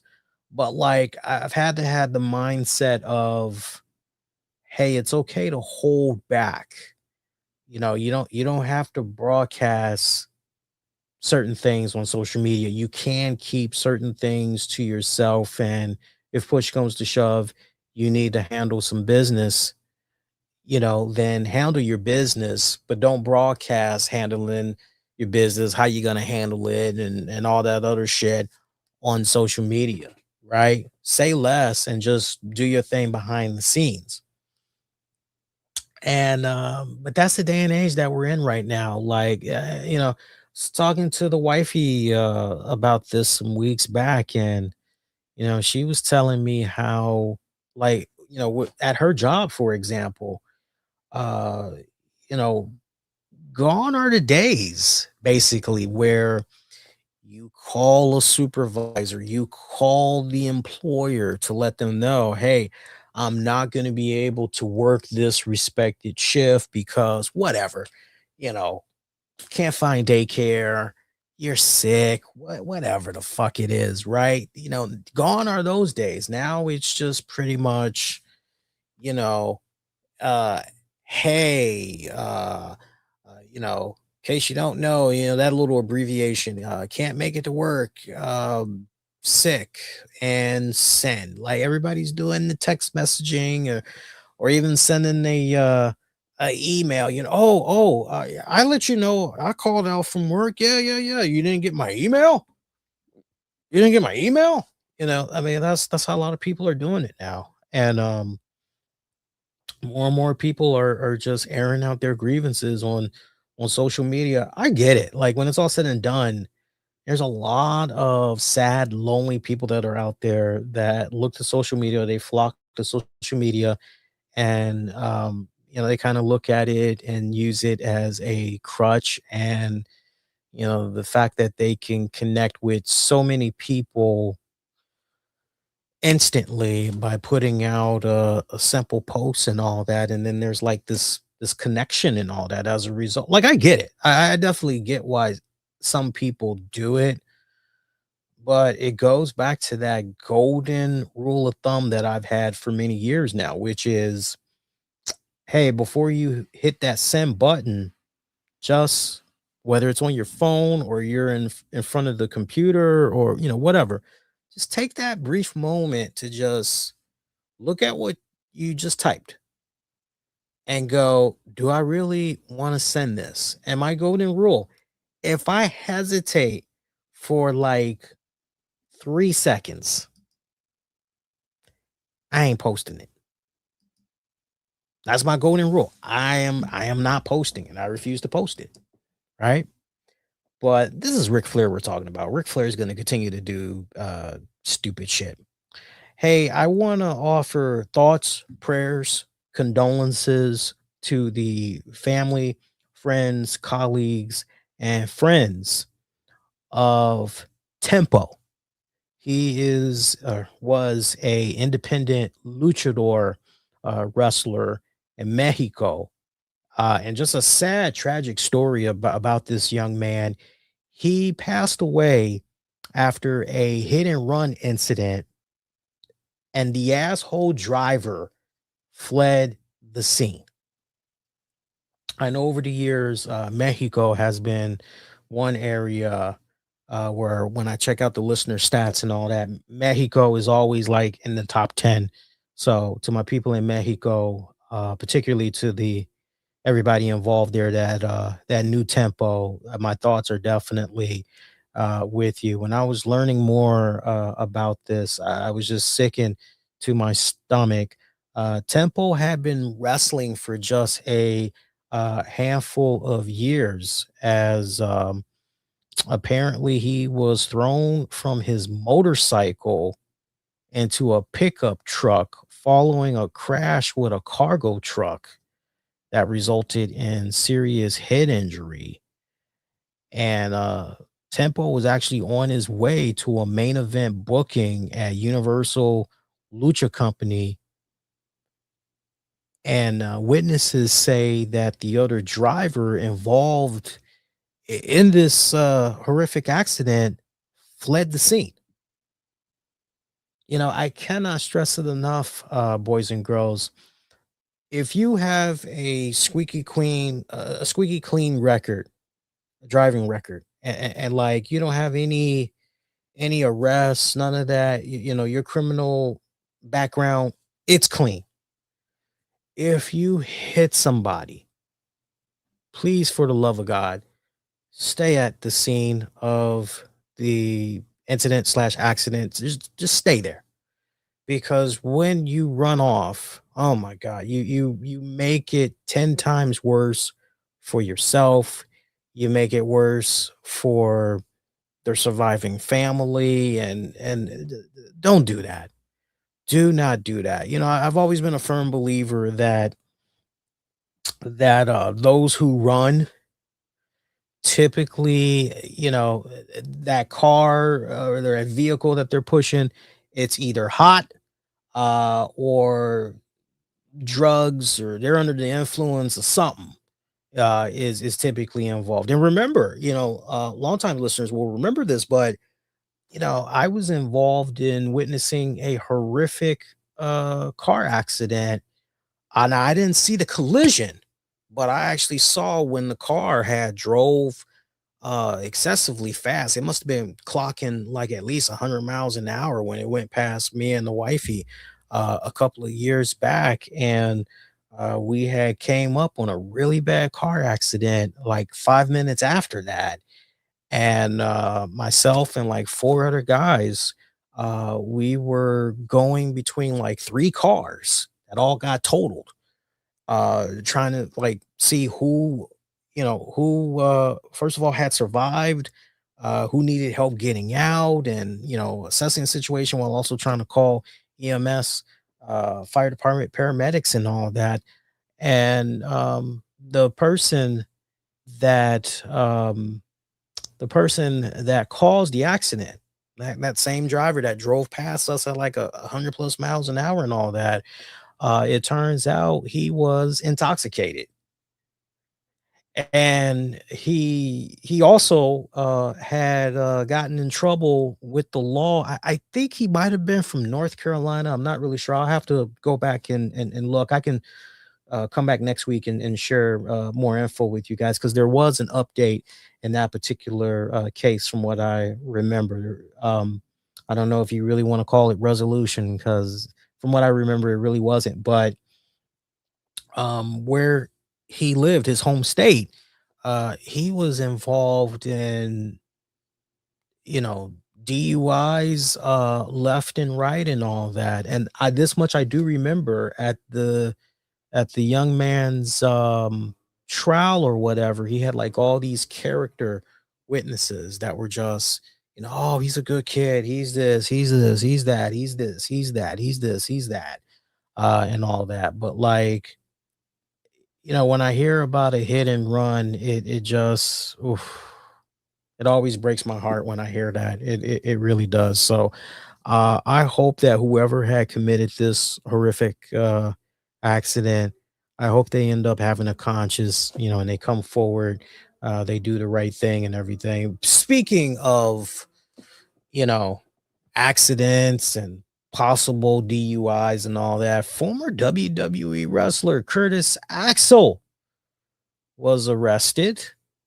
Court records show that the former WWE star was arrested after he was driving while intoxicated. He drove intoxicated through a McDonald's drive-through. Now, first off, I just got to pause right there, right? Like, all right, so you got yourself a nice, good buzz going, right? And at this point, you're probably like, man, I'm just trying to now get home, but I want me a bite to eat. Let me grab me some McDonald's. I'll just go through the drive-through here, right? I mean, hey, That sounds like some good late night drive through, but you're intoxicated. You're intoxicated. Well, sounds like no harm, no foul so far, right? Here's where things took a turn for the worse for Curtis Axel. Yeah, he ended up backing his my Ring doorbell's going off. Hang on, guys. Let's see what's going on with this. Oh, it's just one of my neighbors. Okay, they're cool. I was getting a lot of nice compliments today as I was mowing my grass because like some of my neighbors are like, "Oh, you're mowing the grass." I said, "Yeah, yeah, yeah." They're like, "Oh, looks good, looks good." Like I'm thinking to myself, this is just what I normally do. Like, but I don't know. Like, I guess they like the way that I make lines and shit when I'm cutting the grass with my mower. Like, it's a good mower. What can I say? Anyway, Curtis Axel, things take a turn for the worse. Unfortunately, he somehow backed his car into another car. Right. So obviously, when you do that, that's not good. And you unfortunately look, I hope that a lot of you younger listeners out there, you never get involved in any kind of an accident because it's kind of a scary situation when it happens. I remember when I first, let me see here. I remember when I had first started driving, right after I had got my learner's permit. I remember one of the first places I was driving while doing some gig delivery work for Instacart. I remember I was at a parking lot for Wegmans. Was it Wegmans? Yes, it was for Wegmans. And I was in this parking lot. This isn't long-winded and it ties back to Curtis Axel. No, I was not intoxicated. I don't play that. I don't play that. I'm proud to say that when I decide to drink, I always give my keys to friend, family member that's driving, and I they don't let me behind the wheel for nothing. Like even if I just have one drink, like no, like I refuse to get behind the wheel and all that. They got my keys, so and they don't give them back to me for shit, right? And that's the way I like it. But I remember I was trying to back out of a parking spot and I was still a newbie driver. Unfortunately, I backed out way, way, way too much. And I ended up somehow bumping into this car that I swear it wasn't there. And I did my head checks. I looked out my rearview mirrors, side mirrors, and all that, and I didn't see the fucking car there. And man, when you go through something like bumping another car, immediately, what you see on TV or in the movies, it really does go down that way. You get out of the car, they get out of the car. Hey, are you okay? Yeah, I'm okay. You got your license and your insurance information, and then you gotta, exchange all that shit and heaven forbid somebody decides they want to get the police involved in all that, then it's like, oh fuck. And so police were called after Curtis Axel bumped into this car, as apparently he was becoming physically combative with law enforcement after they got there. The officers on the scene found a open bottle of vodka in his truck. That is not good. Like I don't care. No open containers at all. It's one thing if you like went to the liquor store, you bought something, it's sealed, it's in the paper bag, and that's one thing. Like, there's nothing wrong with that. Opening the motherfucker though, like, no. Even if it was a case where no, no, no, I didn't open it in the car, I opened it at home and it's tagging along with me as I, yeah, but it's open. That's the thing. It's open. That's not good. That is not good whatsoever. So they found that He refused to take a breathalyzer test, and apparently he threw a whole bunch of slurs and profanities as he refused. So he got hit with quite a few handful of charges here from what I'm looking at. Looks like he's got a traffic DUI, third degree driving while impaired, refuses to submit to chemical tests. Also, traffic DWI, refuses to submit to chemical tests, breath or test refusal or failure, obstruct legal process, lawful execution, legal process. Also, traffic, open bottle law, possession, crime described. Then we got a traffic accidents, driver involved, fails to stop for accident to property, no injury. So he was arrested back on May 17th, and then he was released on May 19th. And I think something is going to be coming up with him in the next 2 weeks.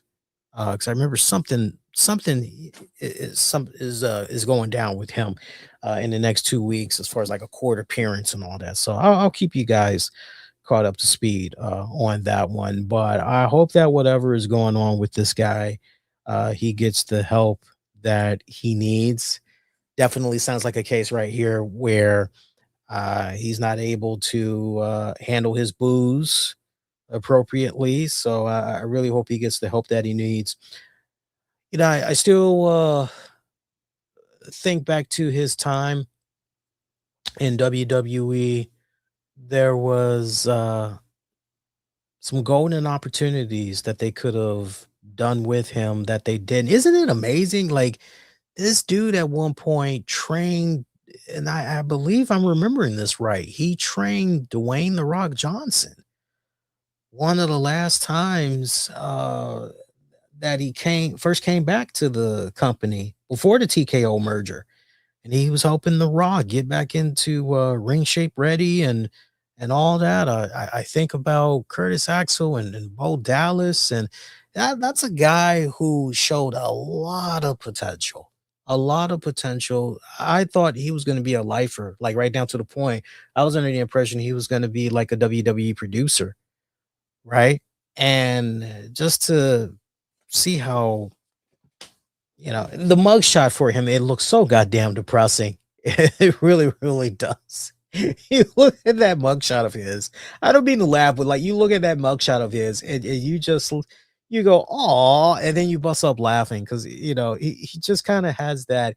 If you ever watched enough episodes of Conan O'Brien, like Conan O'Brien would make the little sad boo boo face. And that's literally how Curtis Axel looks in that bad boy. One other thing to bring to your attention, it looks like Vince McMahon, Ari Emanuel, Nick Khan, and Paul Levesque, Triple H, are scheduled to be testifying. Shout out to Brandon Thurston of WrestleNomics and Post Wrestling, who has an update on the WWE merger trial, as all of those individuals are set to testify. Those names, particularly involved with the TKO merger, are only a few of the witnesses who will be testifying in the shareholder lawsuit trial. The trial begins on June 8th. A pre-trial order was submitted, which included the aforementioned names. The lawsuit alleges that former WWE chairman Vince McMahon set up the TKO deal to make sure his standing in WWE was kept firm. This came after the sexual misconduct allegations against McMahon arose in summer of 2022, as you all recall. Plaintiffs in the lawsuit are claiming that McMahon went with Endeavor CEO Ari Emanuel as the buyer because of their pre-existing relationship and the security of Emanuel keeping McMahon on board post-merger. The plaintiffs feel that other bidders did not have a fair shot at attempting to acquire WWE. Plaintiffs and defendants plan to call on McMahon and Emanuel as live witnesses in the courtroom. Also on the plaintiffs list is Nick Khan, TKO executive Mark Shapiro and Rain Banker, Jeff Sine, who advised WWE on the merger deal. Vince McMahon has separate legal counsel from his fellow defendants, Nick Khan, Paul Levesque, and former WWE board members George Barros and Michelle Wilson. So that is what all is going on there. And then when you see the plaintiffs that's intended to call live, um, it's quite an interesting list that we got going on here. Even plaintiffs that may call live or by deposition, and the witnesses as well. I mean, it's lots, a lot of names that's on here. So as we get closer, that should definitely be something to we would definitely need to circle back on that, see more. And I tell you what, like depending on the complexity and all of that, I know Brandon likes to make his rounds talking and all that, doing interviews. If push come to shove, we could definitely entertain reaching out to him, seeing if he'd be up for sharing his thoughts on all that with you guys. I think that would be kind of cool. Non wrestling related. I want to give thoughts, prayers, and condolences to Ronald Laprede. If you know your R&B, your soul music, he was the co-founder and bass player for the Commodores with Lionel Richie.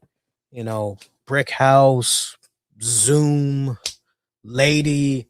He passed away at the age of 75. No information right now on exactly how he passed, but his daughter had took to social media over the weekend to reveal his passing.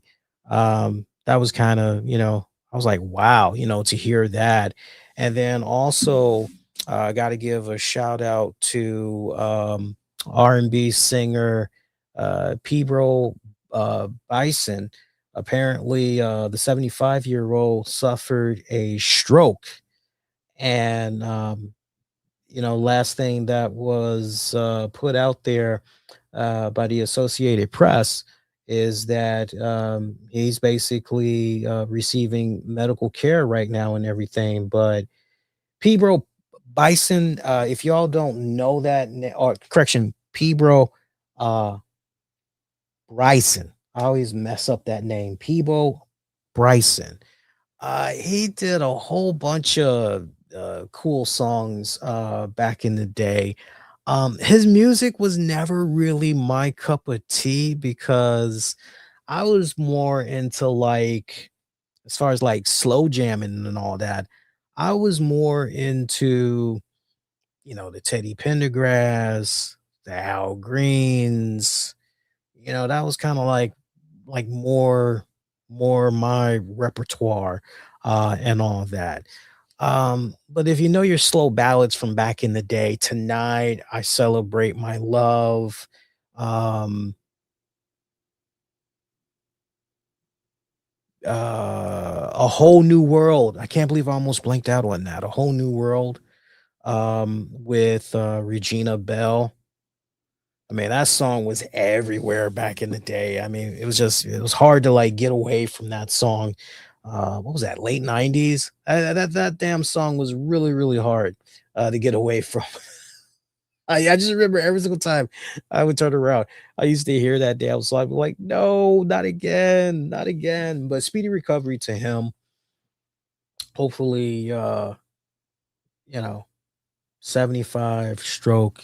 First time I've ever heard of something going on with him. There's one other singer that made the news too, right? But I don't think anything is going on with him health wise. I think, is it Frankie Valley? I think something's going on with him where he's basically just he decided to stop touring because he wanted to focus more on his health. Do you guys remember earlier I was talking about SmackDown? Um, some good news for you guys. SmackDown reportedly is going to be moving back to 2 hour shows starting in July, with the June 26th broadcast of SmackDown scheduled to be the last 3 hour SmackDown before the change. And apparently, the way that things are set up is first 6 months, 3 hour SmackDown, next 6 months, 2 hour SmackDown. So that's basically what's going to be happening. And then I don't know how accurate this is. Haven't seen like an official statement directly from Clint Eastwood, but apparently Clint Eastwood has reportedly retired from filmmaking at the age of 96, according to his son. So yeah, I mean that's the way it's looking. I know People Magazine, Yahoo, Men's Journal, a few other outlets, they all have basically put this out there.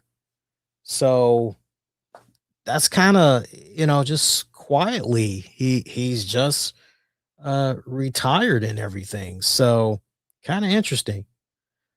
Because remember, one of the last movies that came out from Clint Eastwood, Drawer 2, and that came out like back in 2024. And the question was asked of Clint Eastwood, like, hey, you keep making these movies and all that. Do you see yourself like ever retiring? And Clint basically pulled a Ric Flair and he was like, I ain't never retiring. Like, no.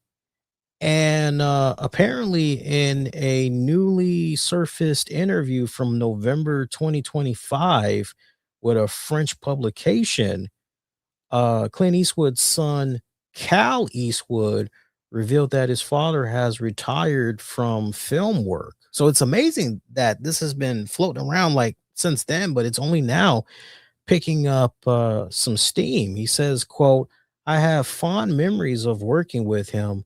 Now he's retired. He's 95 years old. Remember, this is back in 2024. So now Clint is like approaching, now he's like 96. Actually, no, correction. Now he's, I said it right. Now he's 96. But at this time, 95. He's 95 years old. But I was very lucky to be able to work with him on quite a few films. It was a great experience for me. And then Eastwood turned 96 on May 31st. And, as many of you guys know that know all things movies, Clint Eastwood, I mean, he's done like, Jesus Christ.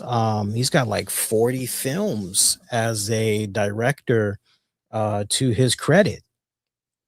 And he's done some really phenomenal kick-ass films, man. If I were to just like really sit down and give you guys my personal favorite Clint Eastwood movies that he directed, um Play Misty for me. I definitely, that is like high up on my list. That's like one of the first films that he directed. And I can understand at that time, like all the controversy, there was a lot of pushback at first, for like Clint being a director and all that, trying to do this for Warner Brothers. But like this was a project that he was very, very passionate about. And I'm glad that he never wavered and he ultimately got the opportunity to direct it. It's amazing how that movie first starts off because, it's like this. You think you're experiencing like a drama slash romance, and then it turns into a psycho thriller. It's an amazing, almost mixed in with kind of like a psychedelic kind of. It's a hell of a journey. If you've never seen Play Misty for me, you guys got to go out of your way and watch that. Um, J. Edgar is another one that I thoroughly enjoyed. Gran Torino. Letters from Iwo Jima is another one. Mystic River, one of my all-time favorites. I There's an underrated gem that I enjoyed, Blood Work. Some people kind of look at that as Clint Eastwood kind of like officially saying goodbye to being a cop. You know, some people kind of look at that as like, how would Dirty Harry be in the 2000s if he was maybe working one last case? So Blood Work is kind of looked upon as that. Um, Bird is another one that I thoroughly enjoyed. Bird is one of my all-time like favorite. A lot of people sleep on that one. Like a lot of people don't even know that Clint Eastwood directed that one. That's got a very young Forrest Whitaker. It's from like 1988, I want to say. And it follows the life and tragic career of a blues singer named Charlie Bird Parker. I mean, this guy was so fucking gifted as a jazz saxophonist player, but like, man, this dude had some demons, and he died very young. He died very young, and I just love the way Clint Eastwood went about approaching the screenplay and the directing for this one. He gave it so much humility, you know, the way that he went into it, and not for nothing, but Clint Eastwood even did some of the music scoring for that one as well. So I definitely, if you've never checked out Blue, put that on your list to watch. You will definitely come back and thank me later. But Blue is like one of my all-time favorite uh, Clint Eastwood films. It's really good.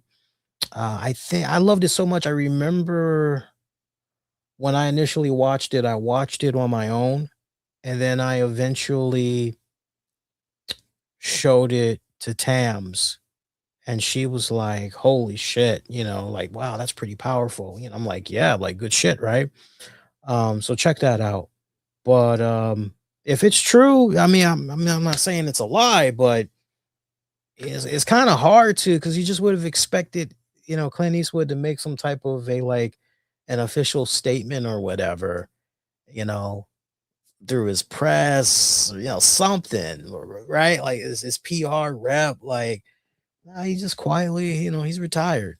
Well, look, he's earned it. I mean, he's given us decades of great entertainment behind and in front of the camera. So all I can say to that is, you know, Mr. Clint Eastwood, thank you. Thank you for the memories. Like, that's all I can really say, right? I mean, shit. What else you gonna say? Hey, before we get ready to dip out of here, I definitely want to take a time out and recognize you all. You all have been rocking and rolling with me these past several weeks. And I appreciate you guys. You've been representing, checking out the show for on demand on the downloads, checking out the analytics the other day. Love what I'm seeing. Shout out to the people that's been showing love to the YouTube channel as well. We've been picking up a decent amount of subs. You guys been engaging with the content more. I love all of that. Please keep that up. Love you guys as always. And also, I want to give a shout out to our show sponsor as well. Shout out to the good folks behind the Game Whisper UTC. Pick up your copy at drive-through-rpg.com. If you're a fan of tabletop role playing games, check out this fast-paced, stylish, urban tactical combat game that hits hard. That game again is called Whisper UTC, and you can pick it up at drive-through-rpg.com. Speaking of games, I've been really enjoying WWE Supercar. I mean, there's so much that you can get into and everything. I did check out uh the new Immortal card that they got running around. Um I think that's going to be a game changer going forward. Because I know some people are like, okay, but Lee, I'm already doing the battle pass. So if I'm doing the immortal card, why should I even bother doing the battle pass? Well, you do the immortal card. I'll tell you this. I'll tell you this much because I don't want to get too into the weeds, but I will put up a poll. And if you guys want me to, give my thoughts on it more and an expanded join and just talk about what I've been noticing with some of the new game modes they've been bringing out and all that. Once I put the poll up and engage you guys, we'll go from there. But like, I look at the immortal card. So for those of you that don't know, the immortal card in WWE Supercard, you basically pay like this one flat fee. They introduced it initially for like a discount of like $50. And basically, with the immortal card, you get access to tapping into uh 4 or like 5 potential WWE legends.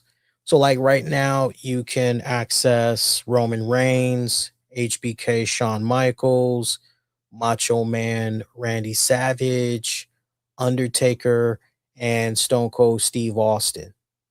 Now, when you pay the initial $49 right now, you get Roman Reigns access off the break. Now, here's where it really sucks. If you want to access the other characters that I just named, then you got to cough up an additional 200 super coin. Now, I don't agree with that. I think quite honestly that if you're going to be dropping the 49 to eventually it is going to be $100. I just want to let you guys know that right now. It wasn't $100 off the get-go because there's only but a couple of more months left in the current season before Supercard celebrates a new season. Because they usually celebrate the new season around October-ish, right? So you understand now why they were like, we'll just make this $49. But I think they're going to need to tweak that. I think if you're going to be coughing up more than $50 for an immortal card, you definitely should have all those other cats be unlocked and like ready to play as. That's just my personal opinion on that. You guys can let me know what you think about that. But each time a new rarity drops, that immortal card, its stats goes up even higher to the point that that card is always going to be in your top 8, like no matter what. It's always going to be a top. You're paying to have a top guaranteed card that can definitely win you a good amount of fights. Okay? So that's what you're really paying for with the whole immortal package. I definitely think that's going to be a game changer in future seasons of WWE Supercard, as I think you're gonna pay dearly. Like if you don't have that card and you are trying to do something maybe in campaign, or you're trying to play a particular limited quest, I think it's kind of one of those things where you know what it reminds me a lot of. It's like they're borrowing from Marvel Puzzle Quest. Shout out if you guys played Marvel Puzzle Quest, because there would usually be certain limited runs, campaign modes that you would play. And if you had unlocked like a 5-star, a certain 5-star Marvel character, and that day particular, okay, do you have a 5-star Thanos? Yes. Do you have this particular 5-star Thanos? Yes. Okay, well, if you have this particular 5-star Thanos, you'll be able to play this mode, And then as a result of that, you'll be able to access these really cool perks. I think that's how Cat Daddy and crew are kind of looking at this whole immortal thing, right? It is not meant, and I know some people are like looking at the price tag and they're like, Jesus, 49 or like eventually $100. And they're like, Jesus Christ, like that's a lot of money. That's the point. They are looking at the whales. That is what they're looking at. They are looking at the fucking whales. Um, would I technically be called a whale? I don't put all my money out there on WWE Supercard like at once. I will usually like when I'm getting ready to do something, and I like highly would encourage everybody to do this. Um, do it responsibly. But and I do this responsibly, but this is what I would recommend. Like if you want to try it out, like the immortal thing, I would say if you don't jump on it this month in June, just hold off. Wait until October runs the new season because we're likely going to get some new immortals. Just hold off and kind of just go from there. But if you're interested, what I would recommend you do is set up payment arrangements either through Klarna. I'm trying to think who else. I think Affirm. At least that way you can break your payments up by like 4 or 5 or whatever. That way it doesn't sting all at once. You get what I'm saying? That way, you can really test out the immortals. But my first impression is the immortal card is like that extra safety net that you'll need for like limited limited game modes, uh limited campaign modes. And then with the battle pass card, the battle pass card, like you definitely need that battle pass card when it comes to certain same it's the same deal when you really stop and think about it, right? Like I'm coming across a couple of roadblocks right now in some of the limited campaign modes that I'm playing, and it's like, oh, I need the battle pass card right here, right? Because after you get to a certain point in campaign mode, you gotta start you gotta start relying on doing your super move so that you can super steroid your wrestlers to carry you in whatever round, right? So you can try to get all 3 stars filled out, move on to the next joint on the map and everything. So but yeah, first impressions, I think for the whales that are giving back into the game, it's kind of one of those, okay, you're investing in us now, here's something you can run around and show off, and you're going to have the one up cuz you're going to be able to do all this cool stuff with this card here. I think what's going to be the most telling tale, however, is what happens when a new season drops and then you get new immortal cards. What does that mean for the current immortal pass? Like what's going to happen? Like will that just be no more? Will it somehow transition to, okay, look, you're going to always own that card, but now that we've moved on to a new season, like, you know this card is now maxed out, right? You can't trade the immortal card away either. Like once you purchase it, like it's in your library. So like I'm curious, like when the new seasons kick off, how that's gonna pan itself out and all that. I think we'll know more uh as the months progress. But there's a lot of fun, little cool stuff that you can do right now in WWE Supercard. No, do not ask me about any other video games. Only thing I'm really playing right now is Supercard. I just started getting into the race car game Asphalt. Uh, I've been enjoying that on the Xbox. That's been kind of cool. That is really it though. Don't ask me anything more. Like I'm not interested in any complex, crazy, what the fuck shit. Shout out to friends of the show. Appreciate you guys as always. So again, quick programming notes. All right, so we got this show in the books. I am eyeing this weekend to be your next edition of the RCWR. No, no, no. Actually,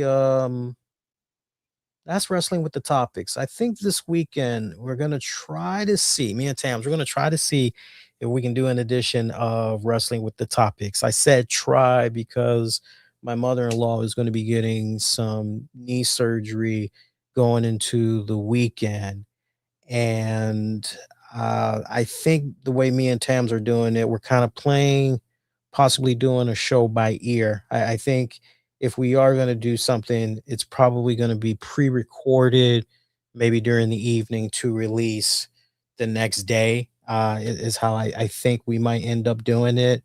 I'm not sure about doing it live. I'll have to get back with her. And as long as you're staying connected on social media and all that, you'll know exactly how we're doing it. But regardless, whether there's a wrestling with the topics this weekend or not, guaranteed you guys are going to get a episode of the RCWR show on Monday, June 8th, 2026. Remember to join me.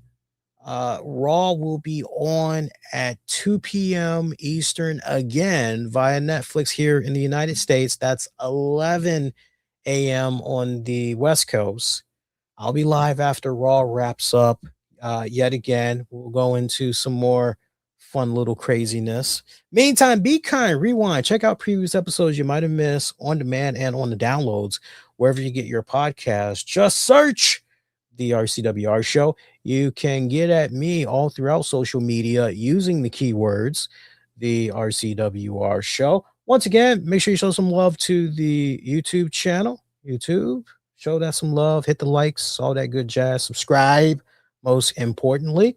And until next go round, my pretty babies, wishing all y'all to be safe, most importantly, be kind to one another. I'll see you guys next go round. Take care.